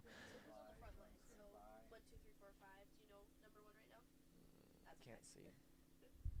So we saw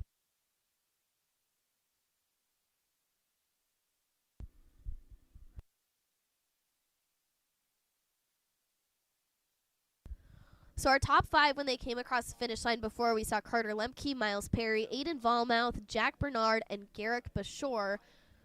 We've seen a little bit of change in our leaders since then. We now have a leader group of 3. We've dropped Garrett Bashore and possibly Jack Bernard. Looks like it is Aiden Volmouth, Miles Perry, and Carter Lemke. And we're going to have some information. They're really going to start to push it as the bell sounds for final lap.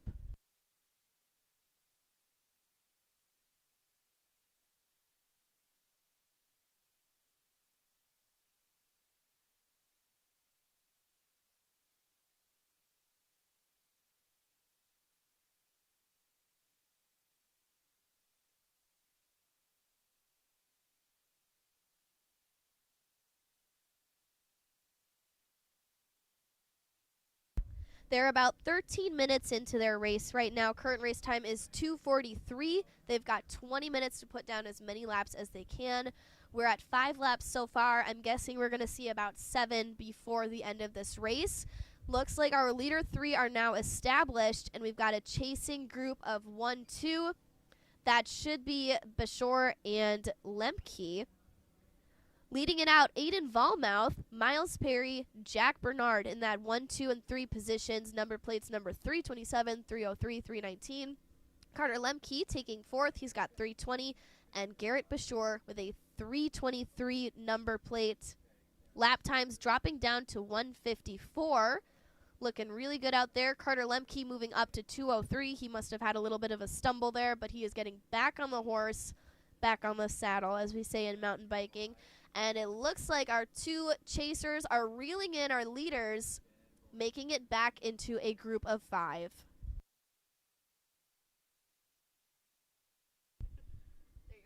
Looks like Garrett, who was on the front, has dropped a little bit. I think he may have overestimated his power of what he could push, but he is still holding strong for that podium spot. It's going to be close, followed by Michael Ziomek from Bear. He's 6th, so he'll be following with Oliver, fighting for that 5th place podium position. We'll see if this top 5 can stay locked, but there will definitely be some fight for that, especially with Carter trying to go maybe for that top 3, maybe even for the win if he can get off the front like we think he might do. So it is a great day for a race, folks. It's about 50 degrees here, not too much wind, especially down in that valley. We're kind of on top of the hill right now where we are announcing. Once they go down into that mud pit, it's really out of the wind, and it's just nice and still out there. But that draft is still so nice, especially when you're putting out such fast miles per hour time. They are going around the mud pit right now. Everyone is nice and single file. They can all stick to that right line. Little bit of a hiccup in second position, but it doesn't seem to have costed him too much time. He looks like he got right back into that second spot, and we are back on the race course. Looks like that right line is even getting slippery now. So it looks like that mud area is drying out very well, especially compared to the qualifier. There was a lot of standing water, and I think this course is showing that it does drain well, and it was built properly because I think everything is drying out, which should be good for tomorrow, and put up some super fast lap times and see what the boys can do. Are you racing tomorrow? Yes, I will be racing, and still no UCI points for me yet this year. That's the goal. Got this race, Montana or Utah left before nationals. See if I can squeeze some points in. Even 1 point would be great, but it's all about setup for nationals, and there's always next year too because I'm a first year. So the goal is either this year or next year. Hopefully get some points and try to do really well at nationals. That's the goal. Sounds like a plan. We look forward to seeing you tomorrow. What kind of course is it looking like? The course looks pretty good. It was pretty dry, except through those rocks towards the end where you come down with the rock drops. There was a good bit of standing water. The roots seem to be holding that water in, which is a bummer. But besides that, the course seemed to be doing very well with the rain, especially with the jumps and stuff. Those jumps were very dry, and with the wood features, they were dry and grippy as well, which is very good to have. You don't want anyone flying over berms. So I think tomorrow will be a fast race, and as long as it keeps drying out, I think the lap times will be very fast, probably even faster than last year's. Wonderful. I hear that last lap bell, and they have completed 6 laps so far. Once they come through, it'll be the 7th lap down. They are working real hard up there. Looks like the Donovan rider is Aiden Volmouth is off the front as of now. He seems to be alone, which is very good for him if he can stick that. He's doing what Carter was doing at Arkansas. If he can stick this, he'll get the win at this race, which is great USAC points for nationals. It'll set him up very well for the rest of the races this year and show his dominance. Essentially, he also shows his dominance in cyclocross. He's been to Europe many times to race, and he's just a very strong overall rider, and he's showing it today. Yeah, talk about it. He has got gaps for days. Little bit of a hiccup there. He's just going too fast for these corners. Chasing pack 2, 3, 4, and 5 athletes. Really working to stick with them, but just not quite able to do it. Hanging in 7th position right now is Garrett Bashore. And it looks like Aiden Volmouth is going to secure a first spot for that finish line. Congrats, Aiden Volmouth. That is a fantastic finish today. Great job out there. Looks like Miles came in, Carter, Oliver Welker, and Jack Bernard. So it was a very strong finish and very, very fast, talented riders. You can see one of the Bear riders on the ground. They're very, very tired, and they worked very hard. They're showing it right now, which will, as long as they can rest up, they should be doing very well tomorrow. You can see Aaron Heiser congratulating Carter and the Bear director congratulating everyone. showing some good sportsmanship, and it was a very good race to watch. For sure, one of my favorite parts about mountain biking is all the camaraderie. This is a particularly, friendly sport. Everyone out there in the woods, it's just one big party on your bikes, and everyone gathers at the finish line. They take a breather and then get ready to go back out on course. You can see how hard they've worked. They're breathing just so hard, covered in mud. You know that it was a good, hard effort. Once again, folks, there is a bike wash station over in the parking lot. You'll see it once you go to exit or enter, but until then, looks like we're going to take another intermission until the next race. Thank you, Ford, for announcing with us. Any final words? Thank you for having me, and it was good to watch the race and see everyone do super well. Looks like there was a dab coming in too from another rider.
switch.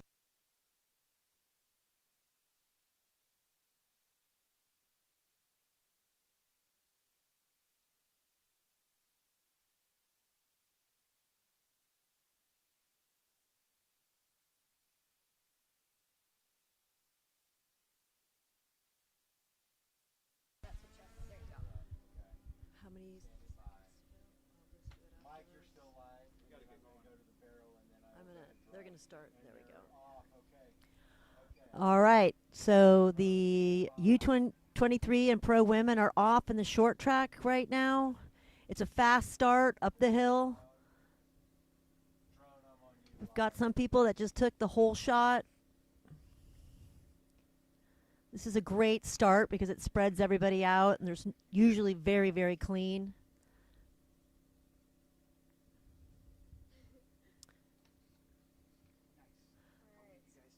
Awesome, thank you. Thank you so much.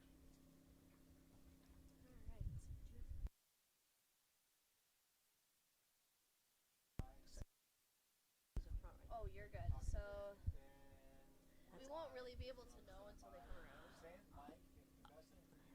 So the pack is staying together. They're staying tight. Everyone's moving pretty fast, navigating that mud and the chicanes. And it's Julia, right? Beautiful. Thank you, Julia. They're off and underway. We're seeing an attack group right off the bat. We've got a group of 5 looking to break away from the chasing group. It's really early to be holding on to that kind of a lead right now. These are our pro UCI women. They are doing an amazing job so far. You would never know the course starts on an uphill. We've got number 44 leading it out. We'll get those numbers to you in just a minute. Julia, give us a little bit of an introduction. You are a huge part of the cycling community. Tell us a little bit about that. Yes, I've been coaching at the elite level for about 16 years and actually started my coaching career working with NICA. All right, I'm going to take a quick break and say that girls are going through that mud puddle. It's already taken one rider out. It's so exciting. It's splitting up the course for sure. Currently, I'm working with the Bear national team. Previously, I'd worked with the whole athlete team. It's really a national team with kids from 19 different states, and we're racing all over the world, actually, U.S., South America, Central America. All right, so enough about me. Let's watch the action right now. Awesome, thank you. That is incredible. Bear Racing has been having a fantastic day so far. On that front line, we're seeing Alice Hodgkins, number 44. She has been racing forever. She is Gravity Academy, thank you. And she is on that front line.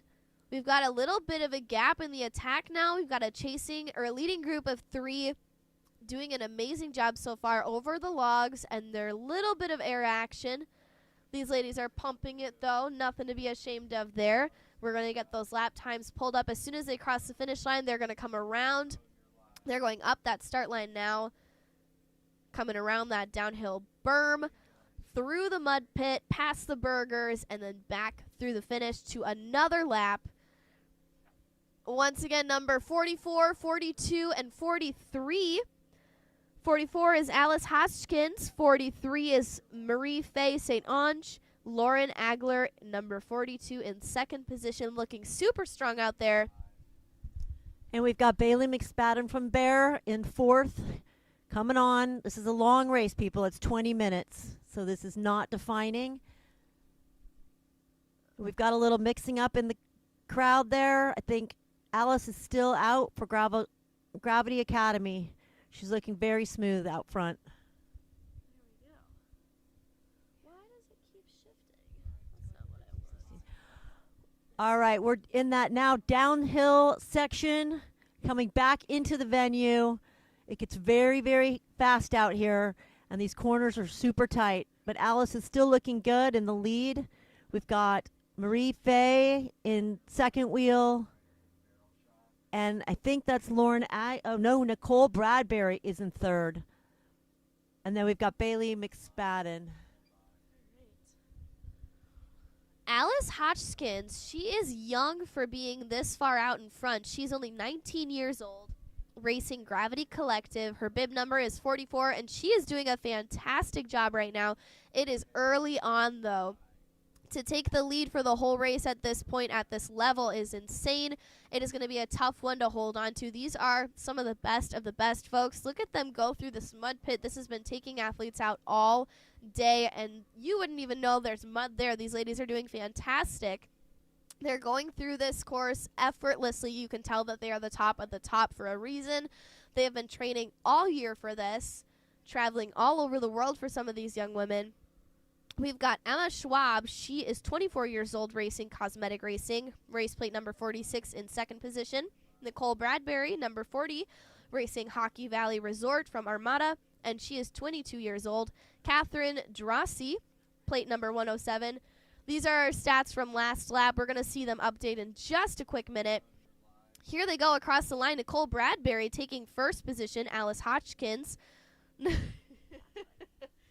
Alice Hodgkins in second, Emma Schwab in third, and Bailey McSpadden in fourth.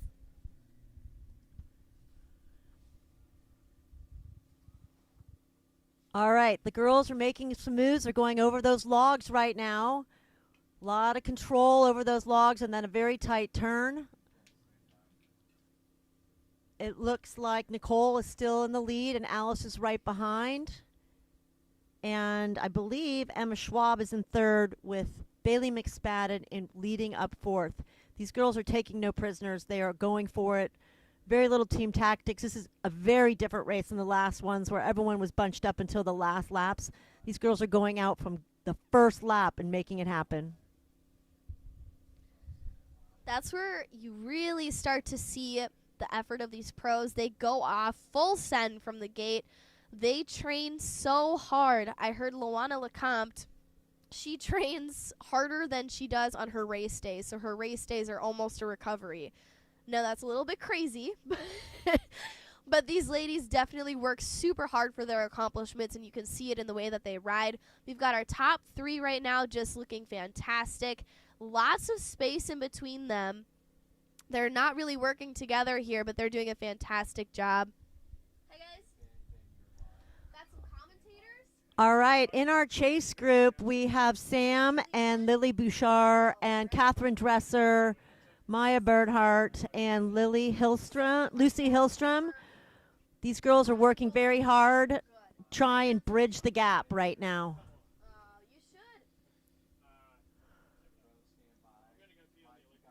Look at Nicole, big ring going into that downhill. Alice hanging on to her wheel. Alice actually had a crash earlier in Puerto Rico this year, and she's come back from that crash. I believe she might have broken her collarbone, and she is back, and she is ripping, holding on. She's a first-year pro this year as a U23. And that's Alice Hodgkins? Yeah. That is crazy. A broken collarbone, coming back and racing and doing this well, too. She is not holding back. And just 19 years old. Incredible. Farther down in the race, we still have a chase group with Sam Fostermatter and Lily Bouchard and Catherine Dresser. They are trying to bridge the gap. They are also pretty spread out right now, though. These corners and all this mud is making it very difficult for people to kind of stay on each other's wheel. Across the line, Nicole Bradbury and Alice Hodgkins going into their fourth lap. They just completed 3. Bailey McSpadden across the line. Emma Schwab in third. Bailey McSpadden in fourth. Sam Patstroner should be coming around next. There she is. Followed closely by Mia Blanchard. Working really hard out there. Lily Boucher should be coming through next. There she is. Nicole Bradbury and Alice Hodgkins have really opened up a gap in this race. They're leaving Emma Schwab. It's really a race for first right now. It's not usually what you see in a women's field. Normally one breaks away, especially at the pro level, but this is super fun to watch. Working really hard out there.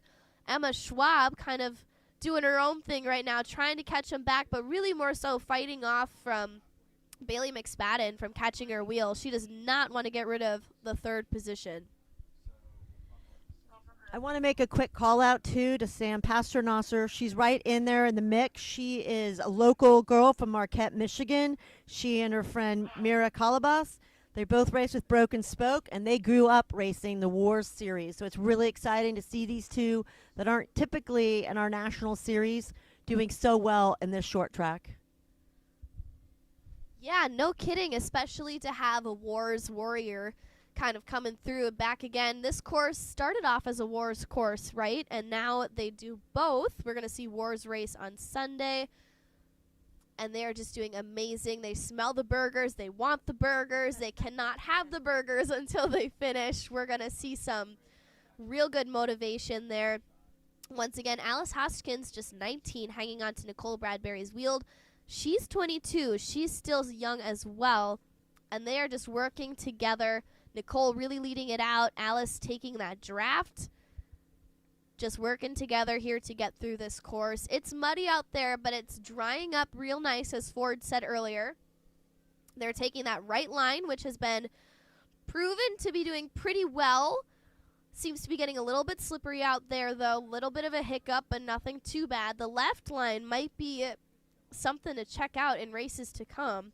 What would you pick if you were out there right now? Oh, I would definitely take that right line. I think that's really the only way to go. But if you're running in a huge group, there's no way you get to pick your line. You just got to get your elbows out and hope you can do what you can do. So the girls are coming back in through right now, and again, it's the Armada rider Nicole Bradbury still out in front, and we've got Alice Hoskins right there. We've got Emma Schwab, who's with Cosmic Racing, and then Bailey McSpadden. Those are your top four. Then Sam, who I talked about, who grew up here in Wars, is coming in 5th place, and Maya, her teammate from Broken Spoke, is currently in 6th. Mountain biking is so special for a multitude of reasons, but one of them especially being that 5-person podium. It's so nice to get as many people as we can up there to celebrate what an incredible job they've done to train this far. Coming over the logs, a little bit of airtime. They're getting a little bit more sendy. Pace is picking up. I'm sure Nicole Bradbury doesn't like that Alice Hoskins is right on her wheel. A little bit out of the saddle there. They're both fighting to maintain positions. Does not look like Hoskins wants to give up on Bradbury's tail, but Bradbury putting up a really good fight to try and drop her. Those two really have taken quite a lead. There's a big gap now between 1 and 2 and the rest of the field. It's exciting to see it, and this is really very much of a power part of the course. They've got a bunch of momentum going on this upper part of the course, and then they're going to drop back down for some very, very, very fast descending. It's really nice that the field is the course is so wide, so there's a lot of passing opportunities, which was helping a lot of the other races that we saw. But in this one, we've just got 1 and 2 doing their thing. Did you see him? Just a reminder, also, we just saw someone on the course. Please be conscientious that there are athletes on the course. It can be very dangerous if someone crashes into a bystander. So please be conscientious about what's got to be going on around you. All right, so these two are taking those last turns. They're coming up around the hamburger pit, and this is where the downhill is. This is where you just put it in your big gear and you let it rip. If I'm Alice, I'm going to stay as tight to Nicole's wheel as I possibly can, just taking it all in. Nicole is burning some emotional energy being out in front. There isn't a huge wind right now, but just having to control the race does take a lot of energy, and Alice is just sitting in. Yeah, we were talking about it earlier. It is so nice to be in that 4th position where you can kind of just keep a close eye on what's happening at the front of the line, but you can kind of think about your attack. To lead out the race from the get-go, it takes such a toll. You are setting the pace. If you are working hard to try and drop the other person and they're sticking right on your wheel, that is just so mentally draining. It's exhausting. But it seems like Nicole Bradbury has got this under control. She is picking up the pace when she needs to, taking breathers when she can. It's really just those two. They've got quite a gap. I'm guessing over 30 seconds at this point. and they are coming through that finishing chute. We're going to get a direct time now as they come across. They're putting out about 2-minute lap times, 2:10. Alice Hodgkins now in first position, passing Nicole Bradbury with a 2:09. Nicole Bradbury with a 2:11, opening up a 2-second gap there. Nothing too crazy. Bradbury's going to really be working to close that gap as they go up the hill. But it looks like Alice Hodgkins is just flying. She's putting pedal to the metal. This is a really early attack. We're only on lap 5. I'm guessing they're going to get to 6 or 7 today before the finish goes out. Bradbury reeled her back in on that downhill. Looks like she's just a little bit more capable on those downhills. But Hodgkins really flying on the up and out of the saddle. She's working for it. She wants to try and get away. Bradbury is not letting her get out of her sight. This is racing, folks, taking turns. This is good stuff. Alice Hodgkins setting a new pace, really working on that front line. It is draining, just like Julia said. So excited to see these two out in front, but let's remember there is a race in the back. We still have Emma Schwab, who's taking up third, Bailey McSpadden in fourth, and Sam Pasternaut are in fifth, and her teammate Maya Blanchard in sixth. We do have Lauren Aguilar from Trinity in seventh, and Lily Boucher, who is with the Easton Overton team coming down from Canada. It's actually really exciting that we have 3 Canadians in the race. We've really worked hard in the last couple years to, be partners with the Canadian Federation. We're both from North America. We're putting ourselves on the map. It's really amazing to see, even at the World Cup level, that the Americans and the Canadians are making themselves known. It used to be just Europeans dominating that World Cup circuit, but now North America is definitely in the mix. Just recently at Pan Am's, we had Owen Clark from Canada win the championship, and we had Ella McPhee also from Canada winning that Pan Am championship. All right, here we go, you guys. We're at 16 minutes into the race. We're coming back around the side of the course through that very, very muddy section. They're both taking the right. We think that's definitely the better line. But it does get, you can tell, it gets a little wobbly in there, even if you're staying right to the right. And that is Nicole Bradbury back in the lead. Alice Hodgkins just couldn't quite hold on to it, but she's sticking right on her tail. Just like Ben said earlier today, you only have to be in front once, folks. The finish is what counts. They're really working hard. Alice is not going to give up, but Bradbury is giving her a run for her money. Bradbury has been leading out the majority of this race, doing a fantastic job at that. They have a 24-second gap between Nicole Bradbury and Emma Schwab. Looking really good out there, ladies. You're doing a fantastic job. Alice is now taking the lead again, just about in the same position she did earlier today.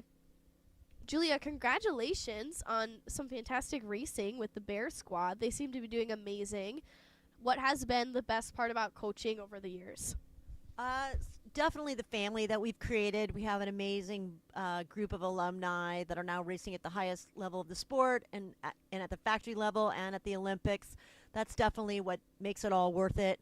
I've got alumni, pro riders that are texting and calling my young guns just to encourage them and make them know that it is all possible.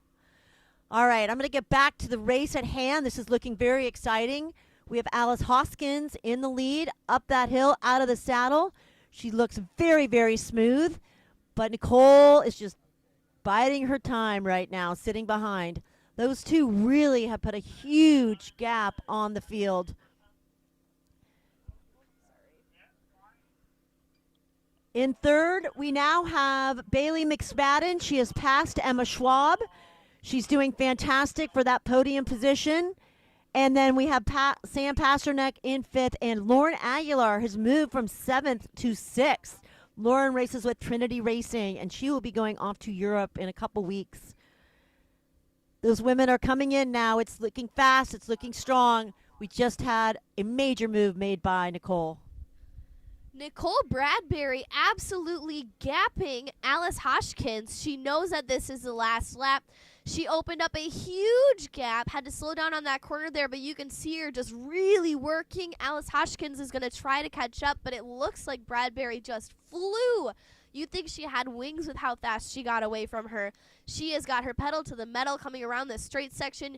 It looks like she's been holding back this whole time. She's making this look so effortless and easy. You can tell these are the professionals. She's got to go around this mud pit. She has a quick look over her shoulder. She's getting a little bit tired, but she's going to hold on to it if she can. She's got to be technical through this mud pit and then go around the final corners before the finish line. She has to hold it for the next 200 meters. Not sure where Alice is. She's not in our view, but I am sure she is pursuing her hotly behind as we watch Nicole out of the saddle. There's Alice. There she goes. Alice is not that far behind. She's also out of the saddle, but it looks like Nicole Bradbury is going to take this one home. She is moving as quickly as she possibly can through this technical mud section. And she is advancing toward the finish line. She does it. That is Nicole Bradbury, everyone, securing a UCI point. That is amazing. Congratulations, Nicole, on a fantastic race. Alice Hoskins right behind her. Those two, I'm guessing, are going to give a big hug at the finish line. The camaraderie in mountain biking, especially on the female side, is something so different from other sports. It is such a beautiful thing. The first thing that they do is go and give a high five, folks. That is just beautiful. Alice Hoskins wiping some victory snot off of her nose.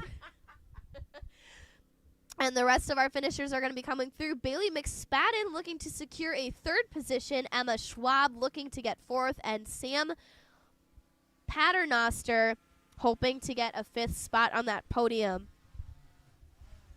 What a great race, ladies. It's so nice and so fun to see them all out there. Lots of smiles, but lots of pain, I'm sure. Awesome. Nice handshake there. Lots of great job pats on the shoulders. That is Emma Schwab taking third and Bailey McSpadden. Are you heading out? Yeah. I got to be on men's. Julia is heading out for the day. Thank you so much for commentating. We're going to take a short intermission here now until the next race. Great job, ladies.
Alrighty, folks, we're just a couple short minutes away from sending off our pro UCI men's race on this short track, this lovely, beautiful short track, and I'm here with another co-announcer. Go ahead and introduce yourself, give us your name and your team, and be ready, guys. This guy is awesome. He's from Australia. Oh boy. Okay, I'm Michael Robson, and I work for BJC in Boulder, Colorado, and we have a couple of guys out here that were racing in the junior men's short track earlier today, and looks like we're ready to line up for the elite men. There's some awesome riders, some names I know out there, and we'll see how this goes. Awesome. It's going to be a great day of racing. The course is kind of drying out. It's doing its very best. We're going to see lots of movement here. These are best of the best men, you guys. Top of the line. The drone is getting sent out now, and we're just a couple short minutes away from sending off our pro men.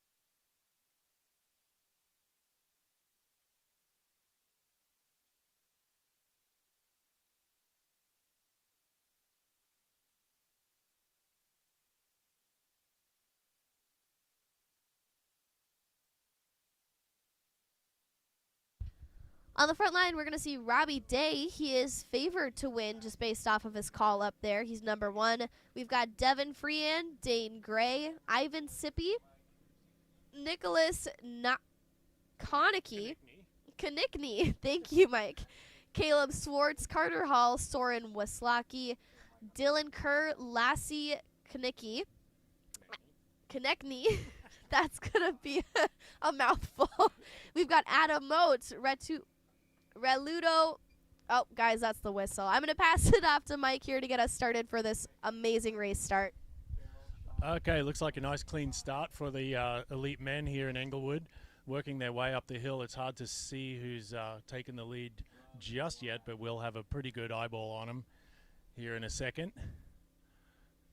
Making their way up the first hill through the start chute, and won't be long. They'll turn around and head their way back down into the base camp for their first short lap of this elite men's short track.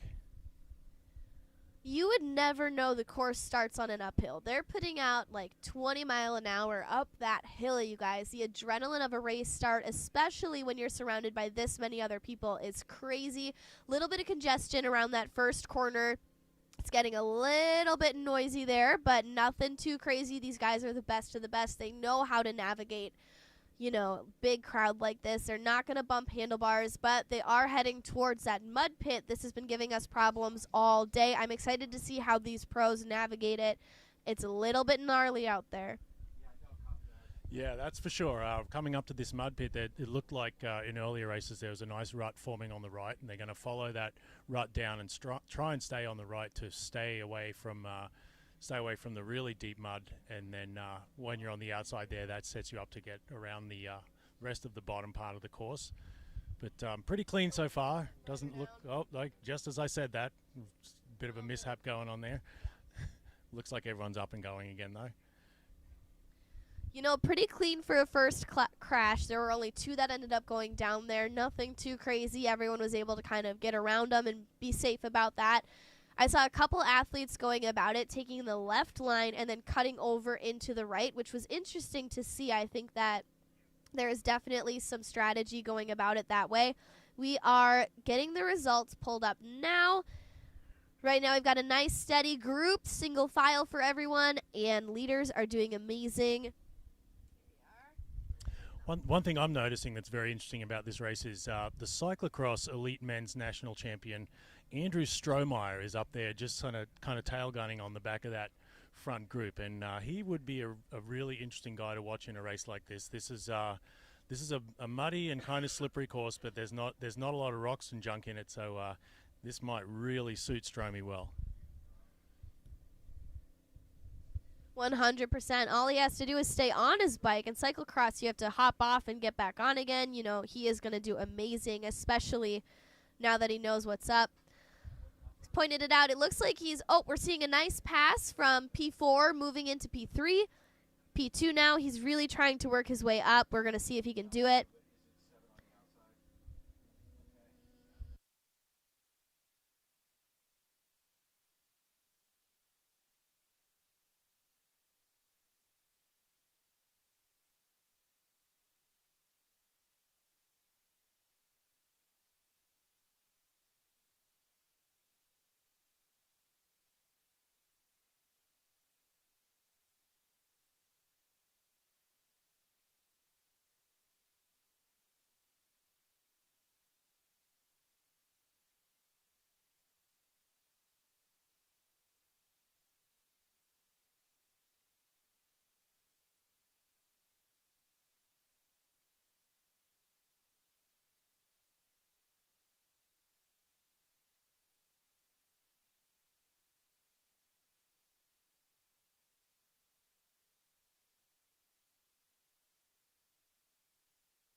Another big crash on that mud pit. Looks like our leaders have gotten away just fine. We're seeing that top 1, 2, 3, 4, 5 minor gap. It is too early in the race to tell. Little bit of a split there, trying to take that left line. Looks a little bit slower than that right, less packed in, and he has to jump back over to the right anyway. Seems a little bit odd of a line.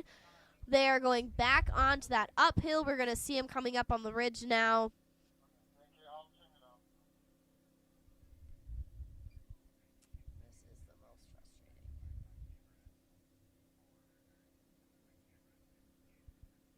We're working on getting names for you guys.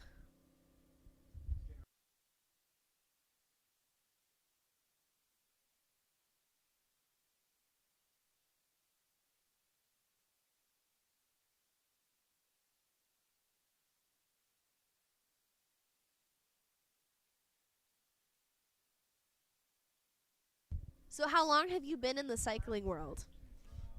Oh boy, that's that's going to give the game away. I have been riding two-wheel devices of some sort for 50 years now, half a century. So I started riding when I was a little kid. Now I'm, in my 50s. So yeah, I've been with BJC for I think 10 or 11 years now. Sort of, and BJC was one of the very sort of early, bigger junior programs. And a lot of the kids, a lot of the riders we're seeing coming up through the ranks now are kids that I know, obviously, from back in the junior ranks.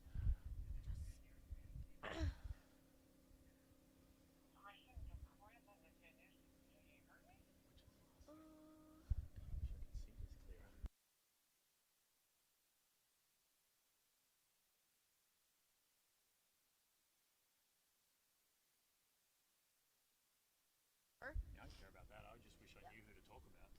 So it looks like Lassie Konechny,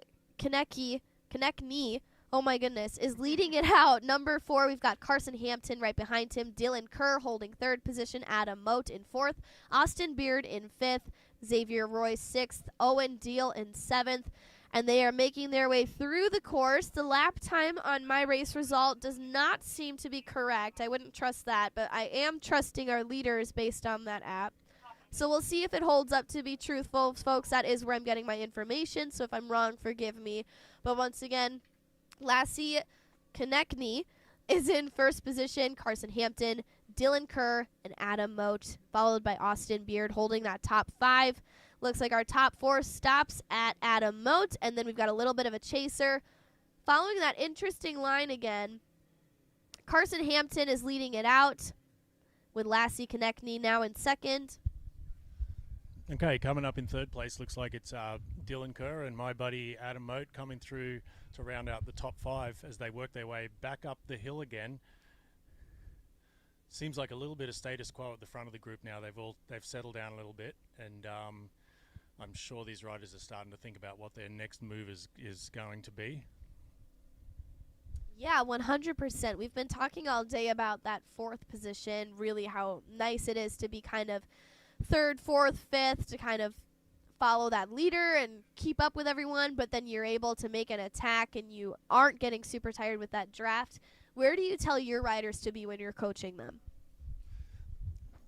Short tracks are kind of challenging. I mean, I don't think any race you really want to lead from the beginning. It's in a race that's this short, you obviously want to get a half decent start and position yourself well.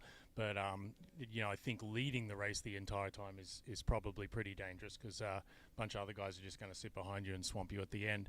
So I'd say the leader is the winner of this race is probably going to come out of this group, but it wouldn't be surprised at all if it was one of the guys further down towards the back.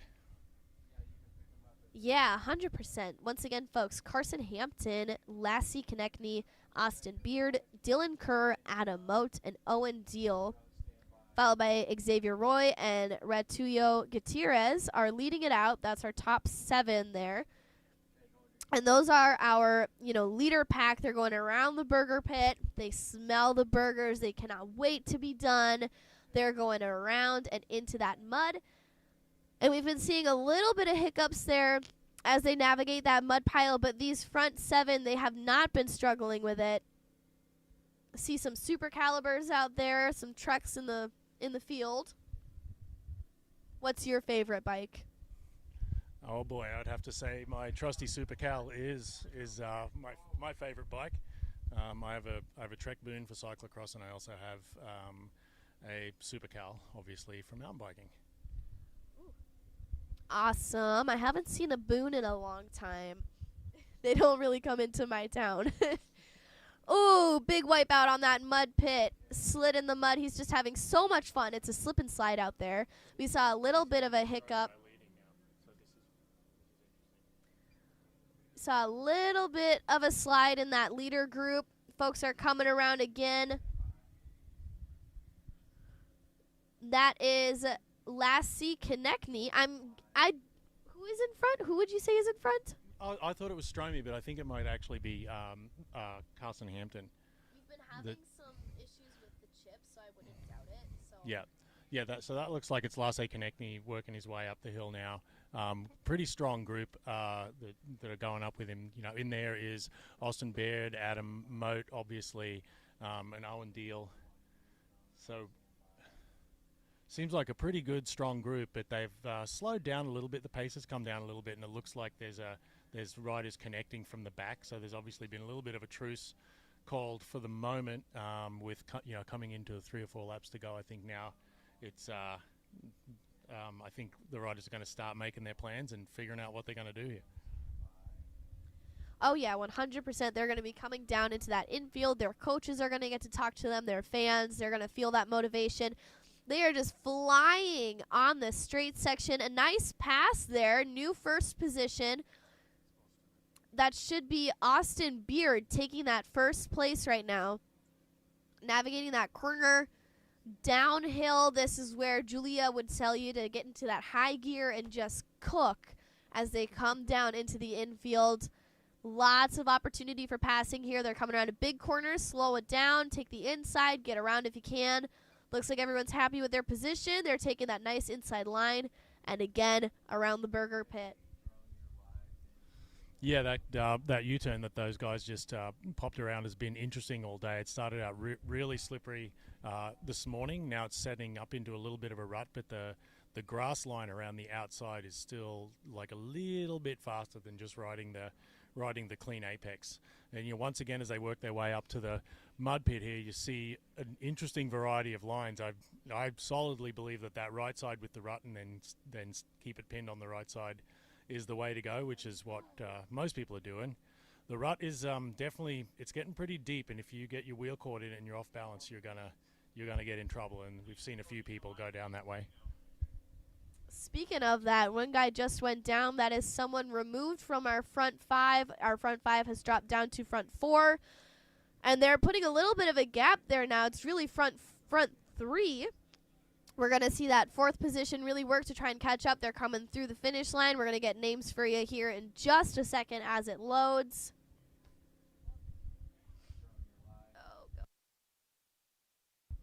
Looks like Carson Hampton is in first position, Austin Beard in second, Xavier Roy in third, and Adam Moat in fourth, followed by Owen Dale, Dylan Kerr, Lassie Konechny. He must have gone down. He must have been the one that crashed from our original front five. He was doing really well previously. He's going to be kicking that mud at the end of this day. We're going to see Radulio Gutierrez coming through next. There he is across that line going into his next lap. Current race time, we're sitting at about 3:43. They've been on course for 13 minutes. They should have, 3 more laps in them at this rate. We're going about 2 minutes a lap time. Oh, my apologies, 1 minute a lap time. This is really fast, folks. Yeah, even with the conditions and the mud and the slippery corners, these guys are really cooking it. They're really moving it. For the front of the group here, I think you're just trying to keep it really smooth and take good fast lines around these corners so you don't lose too much speed and have to reaccelerate. So they're relying on their technical ability. They're relying on their handling skills to just keep the bike moving here to be efficient. Yeah, no kidding. I mean, this is a pretty flat course. It's got some punchy-in-your-face climbs, but it's not a ton of technical work. It's really, working on that grass patches, especially since it's just such a huge part of the trail. If you can navigate those grass patches and just fly as fast as you can, this is anyone's race, as long as you know how to corner and ride in the mud. I mean, conditions are rough right now, but these guys know what they're doing. They're doing an amazing job. Looks like number 3 is in the lead. Race plate number 3, that is going to be Ivan Sippy. He must be having a little bit of a chip problem. We haven't seen his name on the screen all day, but Ivan Sippy is leading it out. Race plate number 3. Interesting line through that mud. He's kind of swerving, put his foot down there. Yeah, well, a very interesting technique there where they follow the grass around the outside. As the course gets muddy and starts to get really slippery and slow, you start, in cyclocross it's called going for the green. You actually go around the outside, and it's not really a function of getting around the corner faster. It's just being more efficient and using less energy. Yeah, so they're making accommodations for the trail. Look at him. He's taking that nice wide line, really working to try and dig those tires into the ground where he's got some traction so he can put down more watts. Okay, heading up the hill. Well, I think we've got 2 laps to go, right? Something like that. I'm not quite sure anymore.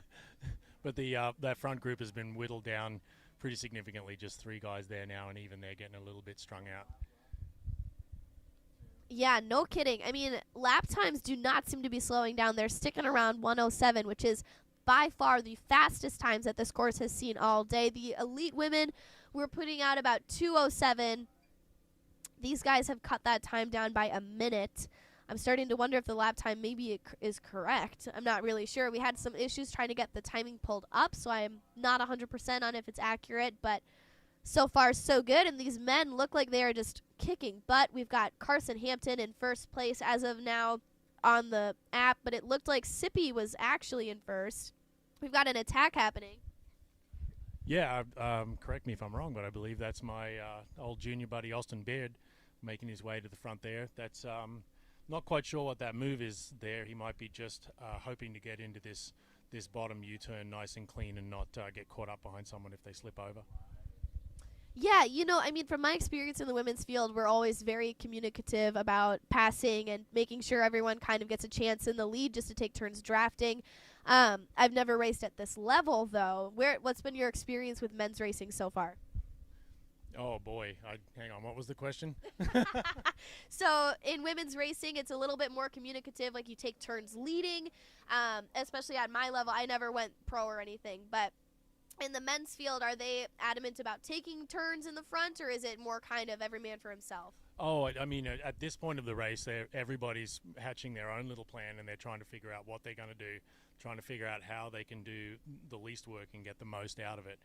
You saw coming into the U-turn right by and we have a rider down, and I can't quite tell who that is. Would that be Lasse? Yeah, that looks like Lasse Konechny, actually. So yeah, he obviously got caught in that deep mud rut that's just getting deeper as the day goes on, and once you get stuck in that and you lose your balance, it's kind of over for you. Yeah, but at this point, these guys are all planning on what they're going to do. You know, there's a good case for being at the front of the race right now, as I think. Last call bell. Yep. So that's coming through for the last lap. You can see there's a whole bunch of strategy just unfolded right there. There was a little bit of a setup, a change of the lead as they head up into the last hill here. So what it'll come down to here in the last lap is who can attack the hardest, or who, someone might make a mistake and lose the race. So it'll just come down to who's got the best plan really at this point. Yeah, no kidding. I mean, from my good buddy Josh, he always says you can't win the race at the start, but you can certainly lose it, and that's true at any point in the race. Like that poor guy looked like Lassie McConnechny, who took a tumble in that mud pit, got stuck in that rut you were talking about. But for sure, I mean, right now you saw everyone kind of take a glance at each other as they cross through the finish line. That's that last lap bell ringing. They're kind of making those final decisions. They're up past the straight field. They have got to go down and around a berm now. And then they're going to come down past the hamburger pit, through the mud pit, some berms and turns in between, of course, and then we will have a winner, folks. And it looks like Austin Beard is in first position right now. It's kind of a toss-up between Carson Hampton, Austin Beard, and Sippy. Ivan Sippy, who we have not been calling out. He has not been reading on our screen, but I'm pretty sure he's up there. So congratulations, Austin Sippy, for being in that top 3 right now. It's a gnarly pack. Looks like the chasing group has caught up. Everyone's kind of slowing down, waiting for someone to make an attack so they can pull. But now we're getting towards that final couple of corners. We're going to start to see them really make a decision. Yeah, Natalie, I think it's about to get ugly. The plans are starting to unfold here. You can see the guys are going full gas now. There's obviously going to be a fight for this corner and a fight to be first into the mud pit. Because if you can get into that mud pit and get through it clean, you have a chance to really make a great gap. So looks like these 3 guys are getting through reasonably clean for now. So obviously still going for the green, sticking around on the green part of the track for the fastest line, most traction. And these guys are going to work their way into the finish, and we'll see how this shakes out. Thank you, Mike. Yeah, it's looking really good so far. The guy going for the green seems to have the strategy down. Folks, if you're watching, you're getting ready for your race next, maybe give it some consideration. Really close in this sprint here. I can't see number plates, but that was a fantastic race. Fist bump at the end. The camaraderie in mountain biking is amazing. I've said it before. I'll say it again. Yeah, I think we had that. We couldn't see the number plates very clearly until now, but I'm pretty sure that was Caleb Schwartz who just picked that one up, spinning it out on the line and getting through that last mud pit. He looks pretty smoked though. He had to work hard for it. There's Julie Vielich with a bucket of water in her hand, doing God knows what. Yeah. She is just lovely. Goes up to him with a bucket of water and gives him a big hug. He's getting lots of fist bumps from his, athletes, competitors, competition. Everyone is super happy to see him succeed there. Getting a hug from Ben there. And I think Ben was talking about actually rerouting the course for tomorrow, getting rid of some of that mud pit options. I'm seeing number 3 plates. At the end of the day, big congratulations to everyone who competed out there. That is a fantastic race. Yeah, we're just trying to cycle up the final results here. We were really having trouble seeing the live timing coming up that whole time, and it was difficult to tell who was in the lead. And I think our commentary may have been fun and interesting, but it was not necessarily accurate. That's true. May have been neither. Oh, I think we're a hoot. You guys can check out the results. They'll be posted on that big post over by that truck tent, so make sure to go up there and check it out later. For now, we're going to take another intermission. Congratulations to everyone, and we will be back with another race in a couple short minutes.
Okay. Back with Ben. Back with Ben. I had to run around and do some award stuff, and now I am here to announce this final race. Well, we've got 2 more races. This is the younger girls. This would be 11 to 14. Donovan's got a strong showing out there. I see Elsie Linton from Team Stampede out in Missoula. That's Ada's younger sister. She is also one to keep an eye on here. I don't even think I have a start list for these guys.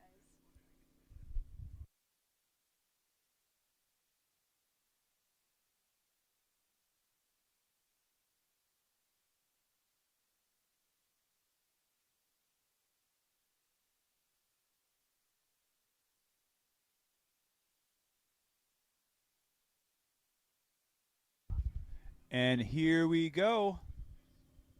Do these girls also do 20 minutes?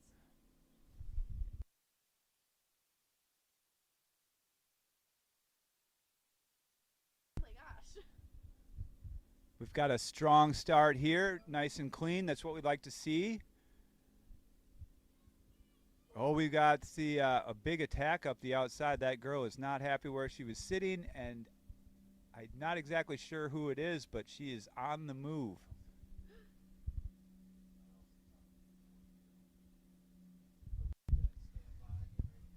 You know, there's something so special about being so young and on a course right after the professionals just got off of it. Like, you can taste the success, and like the girl in first place right now, she wants it. She was strong from the get-go. She's working hard. Little bit of congestion around the corners, but these ladies know what they're doing. Don't doubt them. They're going through the burger pit. They're smelling their snacks, their rewards, and they're going around towards that mud pit. There's going to be a little bit of struggle on that mud pit. A real big rut has developed, and if you get caught in that, it gets a little bit messy. We saw the pros hiccuping up in it, but I've got faith in these little ladies. They're going to do an amazing job out there. They're still doing 20 minutes on course. I'm predicting 5 laps. What do you think, Ben? We'll see here in just a second, but based on their speeds, yeah, 5 to 6, I would say. Oh, and there we go. Oh, Elsie's had a little bit of trouble. She's going to have to get herself going again. She's back up and moving. And, yeah, the mud pit, you called it. It is definitely making problems. And she's not the only one who got it this lap. So, Oh, did she lose a shoe? yeah, sometimes you lose shoes out there. The mud pit claims shoes, drivetrains, brake pads, all the above. If, like I said before, if you didn't have stock in SRAM, it'd be a good time to buy this weekend. It's going to move some product here next week. Suddenly seeing a skyrocket in SRAM sales. You know, I've seen a lot of like 1 handlebar wonders and, you know, 1 glove wonders, but seeing a 1 shoe wonder in a bike race is definitely interesting. I don't know if she actually lost a shoe, but that would sure be something to see. We're seeing a big gap in first position. We're going to have those names coming through to you soon.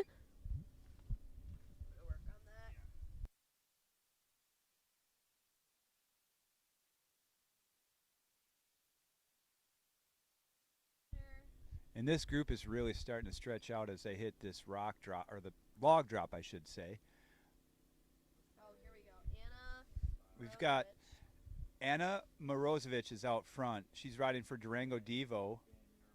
And in second, we've got Alexandria Pasowicz, followed by Quinn DeCape and Reese Drashka.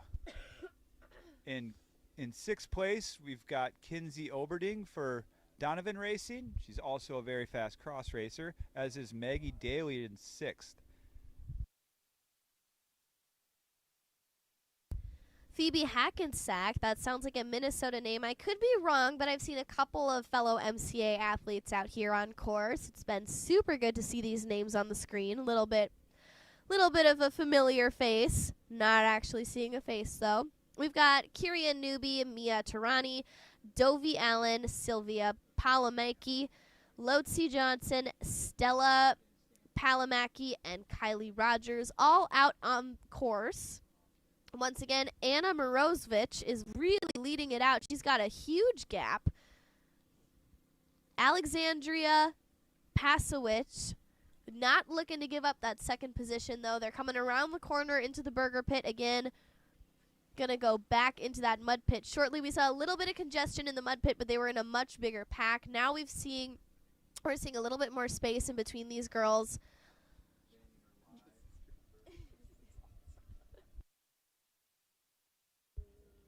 It's a little bit easier to kind of pick your own line when you don't have the stress of someone right on your tail.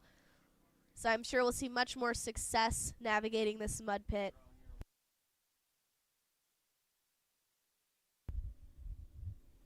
Yeah, Anna Morozevich is really putting a clinic on out there. You can see on her kit when she comes by, she has the stars and stripes there. That's an indication that she is a national champion at some point in her career. So she's obviously she's seen success in the past, and she's rolling it into this race right now, really making these girls work.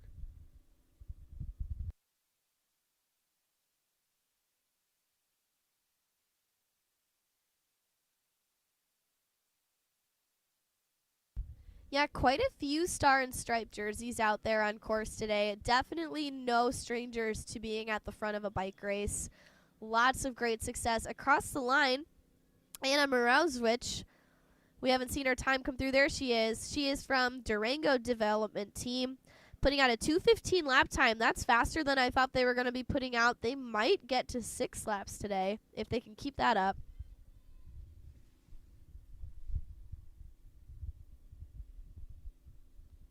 Yeah, and it looks like the course has dried up slightly as we've gone through the day. The rain has held off. We're not really getting great drying weather, but it is tacking up well, and it's going to continue all weekend long. And I believe if things continue as they are, by tomorrow we're going to see hero dirt on 90% of the course with a few soft spots, and by Sunday this place is going to be flying.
And we're getting a little bit of sunshine out on course right now, which is really, really welcome. We could take all we can get. If we could get a little bit more wind as well, that would be really helpful for everybody's weekend. You know, just tell that wind to hold off until like 4 o'clock once all the athletes are off course. Wind in the race, especially for our leader, Anna Morozevich, who is leading it out. She's got no one to draft off of. She's putting in the work, though. Watch her go through this mud pit. She's just 14 years old and just flying through this effortlessly. I think she's got a bright future in cycling as it stands right now. She's going to pound out some UCI points if she can, get through this. USAC points, excuse me. In second position, we've got Alexandria Pasowicz, Kinsley Alberding, Quinn Dekip, Reese Drecka, Elsie Linton, Maggie Daly, Phoebe Hackensack, Leah Robinson, Ariel Eds, Joni Crane, Kirian Newby, Sylvia Palamaki, Lotzi Johnson, Mia Tarani, Dovie Allen, Stella Palamaki, Bella Fletcher, and Kylie Rogers, all on course. Kylie Rogers looks to be our youngest athlete out there. She is 9 years old. 9 years old, racing mountain bikes. What a great life.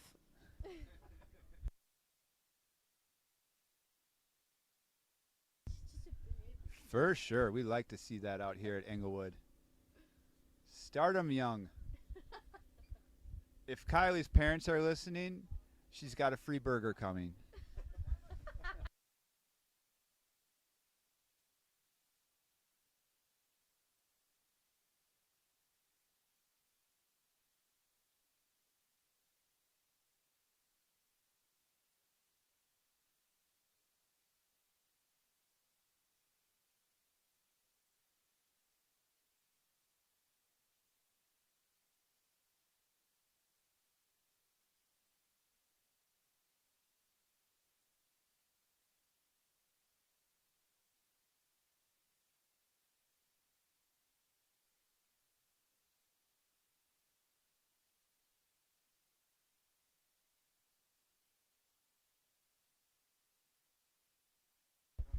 Looks like we've got a good race developing for second place. We've got Kinsley Oberding has really put one on. She was sitting in 7th wheel at the beginning of the race. She's worked her way up, fought her way through the pack, and she is right on Alexandria Pasowitz right now. It's a Donovan Racing coming up on Delta Development, Monster Army. Yeah, I mean, she can see her competition. She's really working to reel her in. She's definitely putting out the watts right now, but it looks like Alexandria does not want to give up her lead. They're coming around that corner. Kind of looks like Anna Morozewicz has slowed down a smidge. Her gap isn't as huge as it was. Never mind, she smelt the burgers and took off. Around the burger pit, flying towards the mud pile. These ladies are doing fantastic. Once again, Anna is 14 years old. So are the rest of our top 12 athletes. And then Sylvia Palamaki is 11 years old. Lotzi Johnson is 12. Mia Tarani is 14. Dovie Allen, 12. Stella Palamaki is 10. Bella Fletcher, 14. And Kylie Rogers, our youngest athlete so far today, 9 years old.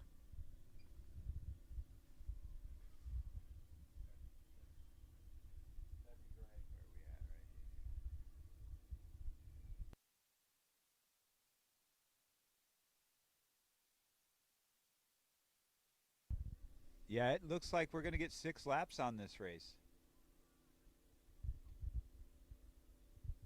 Looks like they're making their way up the Trek Bicycle start straight. Oh, they've caught up. Race for second place is on. Oh, and the race for second place is on, everybody.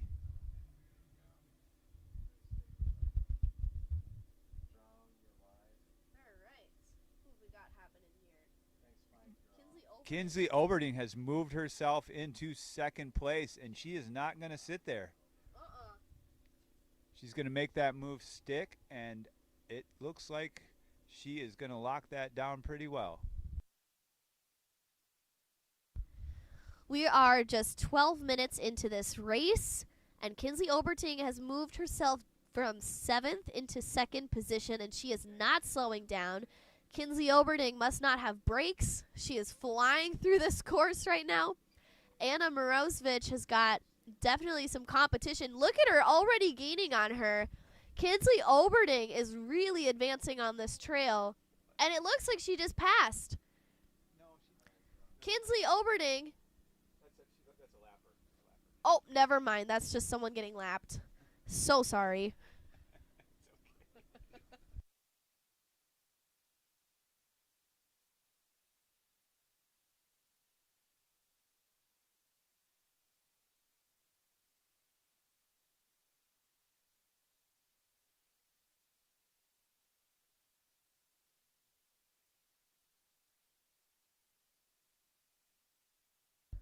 Kinsley Oberding is reeling in Anna Morozewicz.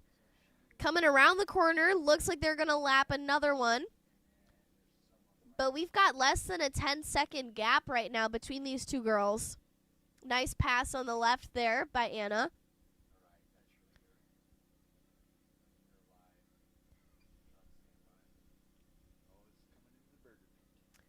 And back around into the burger pit. Up and out of the saddle by Anna. She knows the competition's on her tail. Kinsley Oberding following that pattern, doing the same thing. No looks over the shoulder so far from Anna. Never mind, there she goes. She's taking a sneak peek at the competition. Looks like she's picking up the pace. The race is not over yet.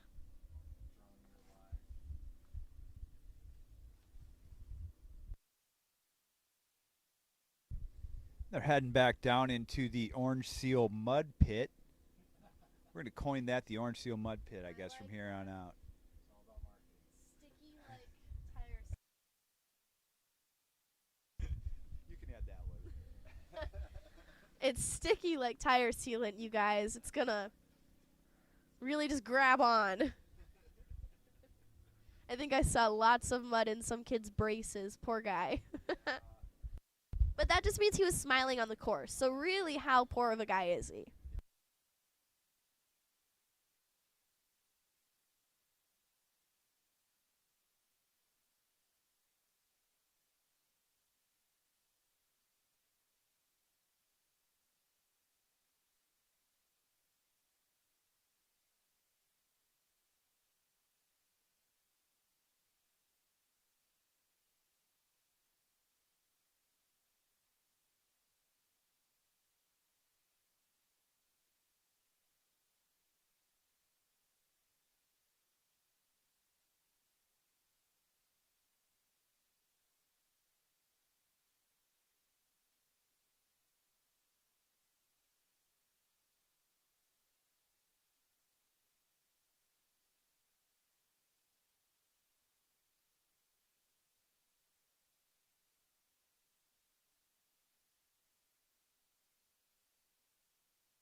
And the race is wrapping up here.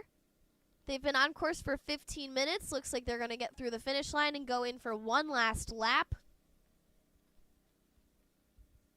Really good job. Anna Morozovic seems to be holding on to her lead. Number 187 working hard out there. Kinsley Oberding should be coming up on the tail.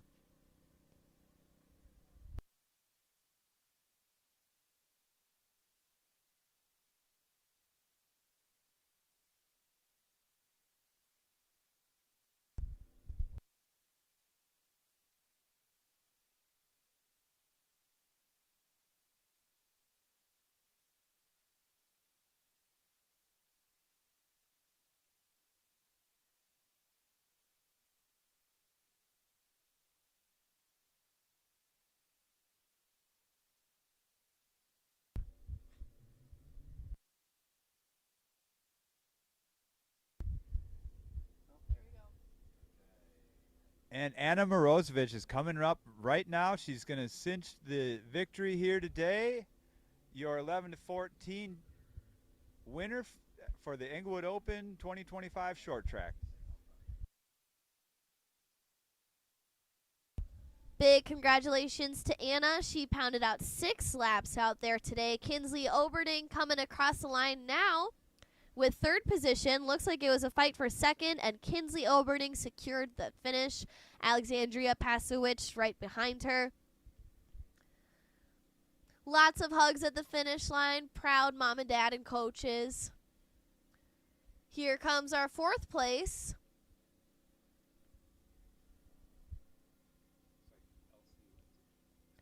And that is Elsie Linton.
Current race time is 4:21. We've got 9 short minutes before we see our last race of the day. Junior 14 and under men are going to start to get lined up shortly. We're going to take a little intermission. Until then, thank you folks for watching.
Alrighty, folks.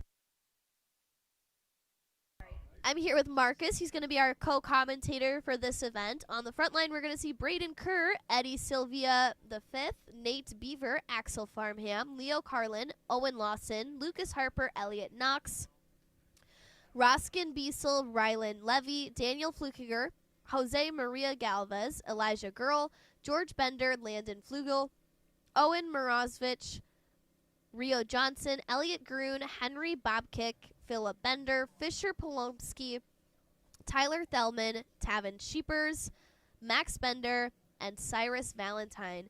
All here on course. Ladies pounded out 6 laps. I'm guessing they're going to do about the same. What do you think, Marcus? I would guess the same, maybe one more lap for these junior boys. Wisconsin has some of the best fields for junior cyclists. This is kind of the season opener here in Wisconsin, the first big mountain bike race of the year. So these kids are really going to be amping to get out there, probably going to hit a fast first lap here. And we'll see if they settle in and do consistent lap times or if they go down over time. Yeah, I think that's definitely fair. We've got Braden Kerr on the front line. He is expected to win just based from his call-up, and he is the only 14-year-old on that front line. The rest of them are 13, so he's going to get a run for his money as the elder on the course. Next, we've got Lucas Harper, our next 14-year-old, and Owen Lawson. Our youngest athlete on course for this heat is also 9 years old, Max Bender. Max Bender, since you're the second youngest athlete, you also can get a free burger if you're watching. Just tell Ben Natalie said so. It'll be okay. Course conditions here for these boys are drying up nicely. We saw things start off very wet this morning, gradually drying throughout the day. We haven't really had the sun poke out. Briefly did a few minutes back. The clouds are back here. Conditions are going to firm up tomorrow and Sunday, but there's still some mud for these riders in the last race of the day.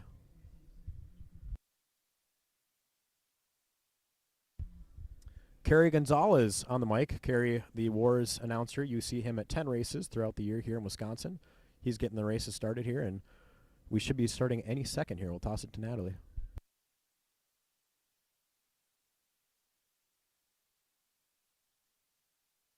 Thank you, Marcus. We're about 1 minute away from start time right now. They're making sure that their pedals are in the right placement. They're in the right starting gear. They've got their elbows out, their eyes on the horizon. And they're starting a little bit wider than 5. I think that's 7 on that front line. Really fun starts. Some of them are in the mud. Some of them are in the grass. We're going to see who ends up being the fastest one. We've got some intense eye contact from a spectator.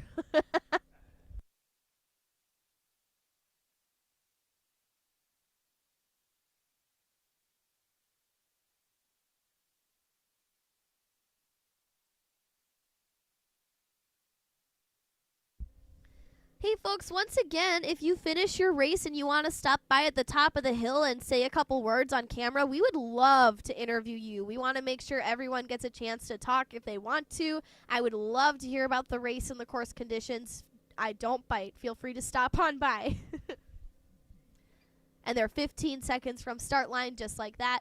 Once again, on that front line, Braden, Eddie, Nate, Axel, Leo, Owen, and Lucas. And they're off. Really throwing that bike from the blue jersey there. The 2 furthest ends of the course are now narrowing in. Looking super strong.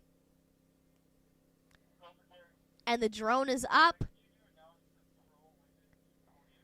And they're off and underway. And for the first lap here, they have a start straight. That gets closed off for the second lap where they take a hard right and go onto the switchbacks on the hillside. Right now they're going to enter a descent, come back down into the main field, and go around the burger pit. You're going to see this race start to get stretched out here, and we'll try to identify the riders on the front as they come back through the burger pit. I'm starting to think that we should get a sign and mark it as Burger Pit. I think that would be super epic. They are about to go into that mud pile.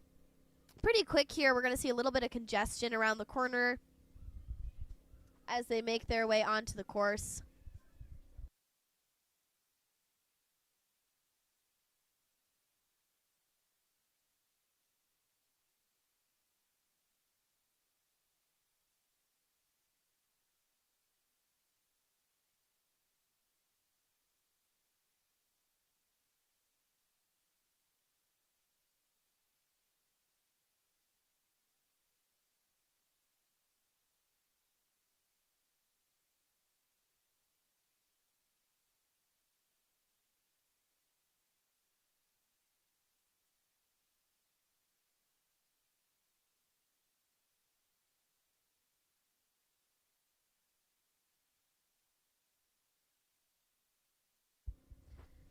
Marcus was just telling us earlier about how he did a race in Texas, and they started in a barn with horses on either side of him. Is that right? And how was it? That's right. Bluff Creek Ranch, actually the first race of the Texas Off-Road Series in 2024, kind of a carbon copy of the Wisconsin Off-Road Series, a lot further south. One of the coolest race courses you're going to see, and it's very similar to Englewood. Private farm, middle of nowhere, and a really, really great track. We are very lucky here in Wisconsin to have the Agnew Family Farm opening up racing for us 2 times a year, once here at the Englewood Open and once in the fall for the NICA mountain bike race series. Do you think that they'll allow their horses on either side of the start line in the future? I don't know if they'd allow it, but right now Ben is down doing the award ceremony, so no one's checking on the horses, and we could certainly let him out if we wanted to. He did say they were friendly. All right, folks, we're seeing a nice gap here now in that first position. It's not too big, but it is established, and that's really all it takes right now. He's going to work hard to kind of separate himself from the rest of the pack, and I'm working to get the results pulled up here. Leading it out, we've got Owen Lawson racing for Donkey Label, Braden Kerr racing with Kerr Racing, Leo Carlin, Axel Farman, and Roskin Beazle in top 5 positions. Looking good once again. That is Owen, Braden, Leo, Axel, and Roskin, all on top 5. In the top 10 here, going through lap 1, are all still within 6 seconds of each other. Only 5.5 seconds back for the top 10, so this race is still wide open. We'll see who settles in here. They're starting to get the lay of the land, and we'll see if anybody can launch an attack here on lap 2 as they, what are they doing here? Coming back through the burger pit in just a moment, around that red registration tent and back into the main field here. Natalie, any predictions here as they come back through lap 2 on who takes the lead? Ooh, that's a hard one. What do we got leading it out? It looks like number 275 and 268. So Braden Kerr is actually in the lead right now. Maybe followed by Nate Beaver. Maybe a big shift. I'm not quite sure yet. I'll know the results when they come through that finish line again. It's too early to tell. It's looking like a really strong race. I don't know. I don't have any guesses yet. Give me like 2 laps.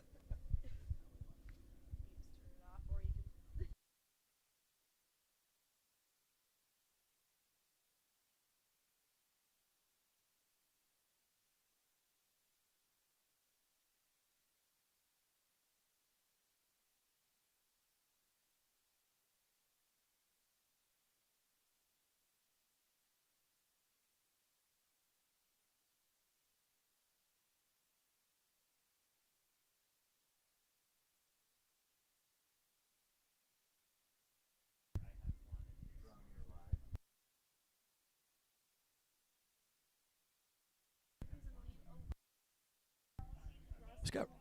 Riders coming through lap number 2 here. We have a refresh on how the race is playing out. And top 5 riders are all still within 3 seconds of each other. So still a very close race here. NCYD, presented by Donkey Label, has 2 riders in the top 5. We'll see if those 2 can work together against these other 3 here to pull away. Yeah, it's definitely going to be a close race. We had a little bit of a gap for a while, was not quite able to hold on to it. We're seeing 4 athletes really good at climbing. Little bit of an attack there, but nothing too crazy, and they're back together in a pack. All of our leaders right now are 14 years old. We've lost our 13-year-old, unfortunately. We've got Roskin Beazle, Axel Farman, Owen Lawson, Nate Beaver, Braden Kerr, Leo Carlin, and Daniel Flukiger, followed by Eddie Sylvia the 5th. We've got Rio Johnson, and that's our 14-year-old top 9. We've got Elliot Knox, our 13-year-old 10th position. A nice pass there. We've got a new leader now. I'm not quite able to say names, but they're coming down the hill, about to enter the burger pit.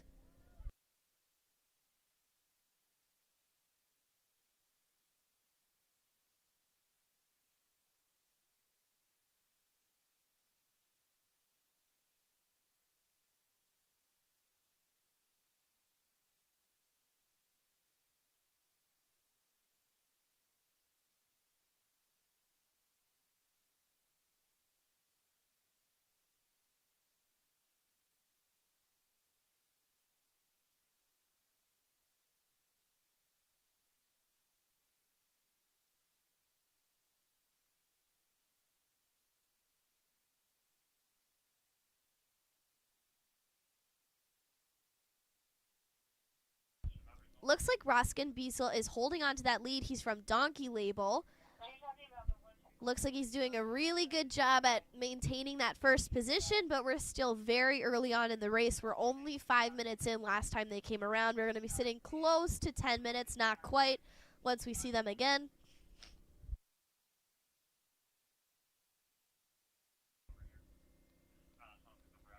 Not too much separation from these young gentlemen, though. They're sticking together a lot more than I thought they would personally.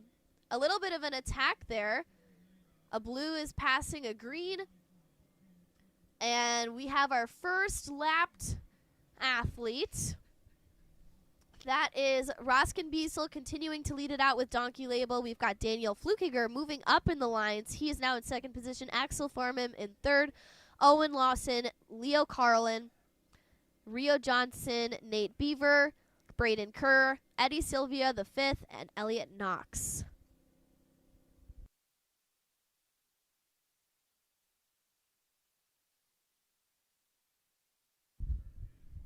So it looks like we've got a lead group right now of about 7 riders, and there is maybe a lapped rider or 2 in there, but after the second lap, onto their third lap here, we have, looks like 9 riders within 5 seconds of each other, and then a gap to 28 seconds. So 9 riders still in this, still riding mainly as a pack.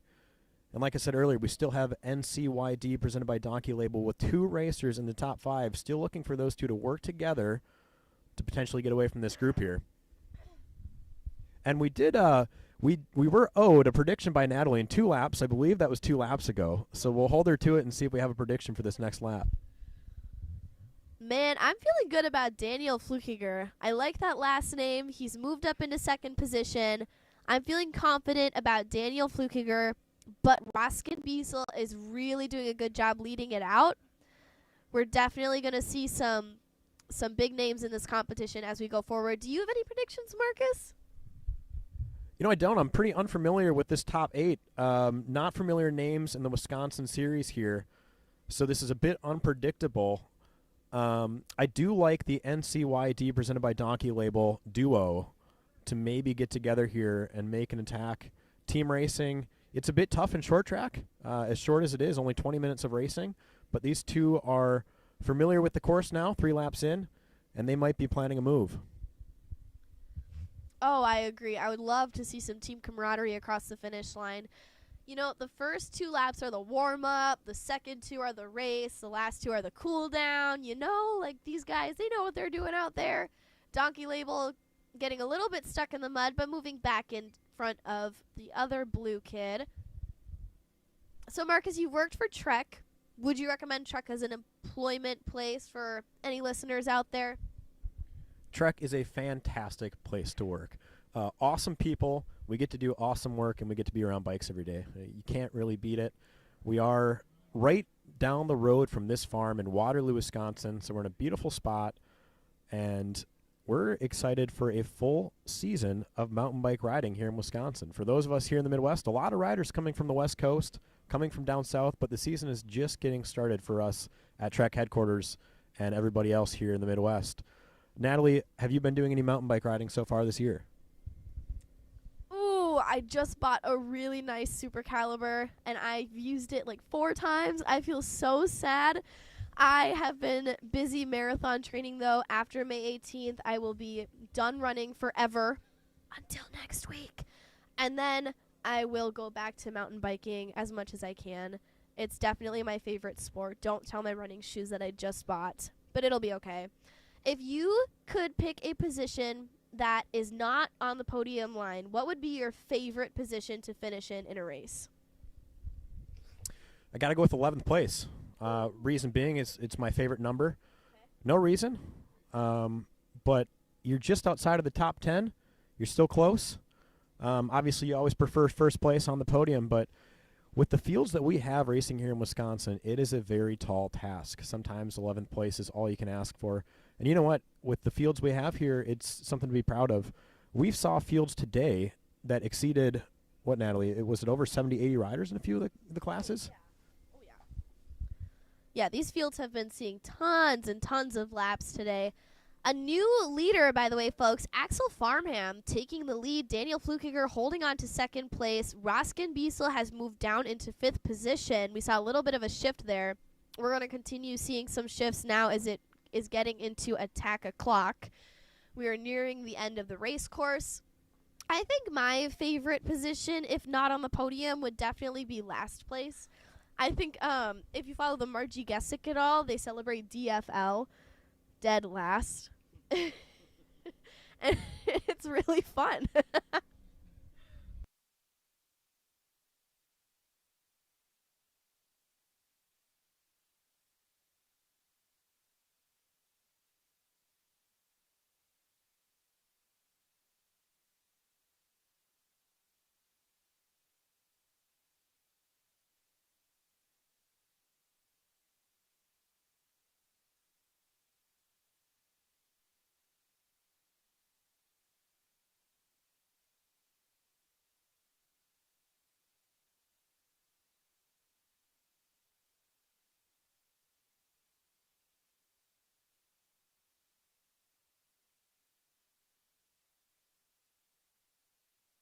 They might actually end up doing 7 laps. Marcus might have been right with his prediction. He was calling maybe 7, maybe 1 more than the girls. He wasn't confident, so we'll have to debate if we'll give it to him or not.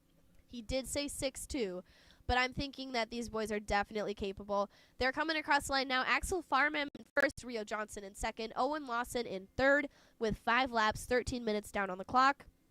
I think they're definitely capable of pulling out a 7-lap race here today in Englewood, Wisconsin.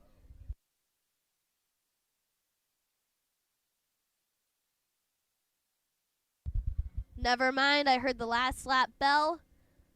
Looks like they're going to get 6, just like the young ladies on course. I saw a pass there. Looks like we potentially have a new leader. Maybe not. We'll keep you guys posted.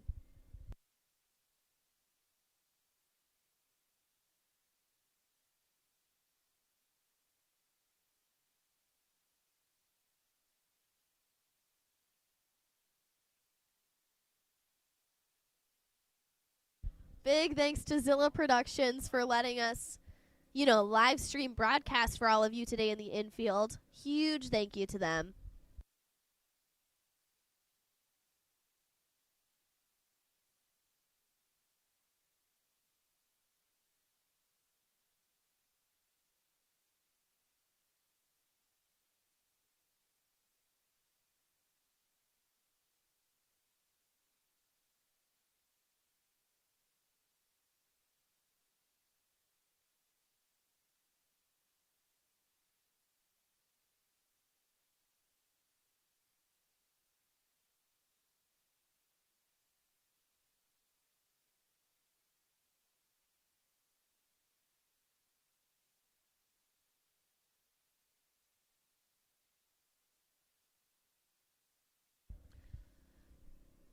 Looks like we've got 2 neck and neck making their way around the burger pit and into the mud pit.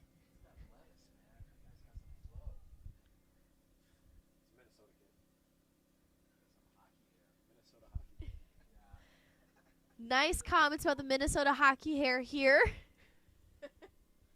He's got some luscious locks flowing behind his helmet. Quick look over his shoulder by our leader there. Our chaser is up and out of the saddle. We're going to get a finishing sprint. We haven't seen one of these all day, folks. This is going to be a big one. Looks like nice finish here. Coming in across the line. Fist pumping in the air. That should be Axel Farnham.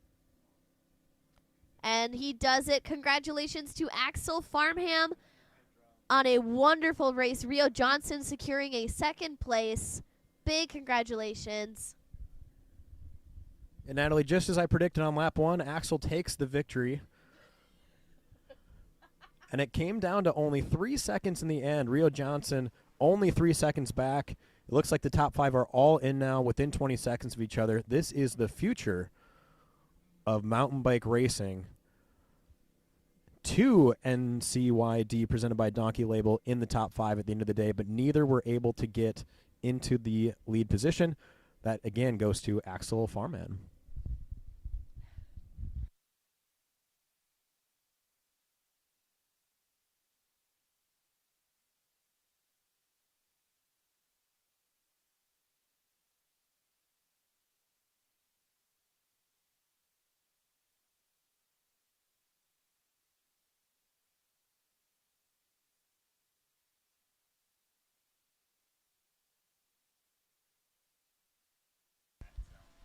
Alrighty, folks, that just about concludes our race day. Thank you so much for tuning in. I look forward to seeing you guys back again tomorrow for our open track events.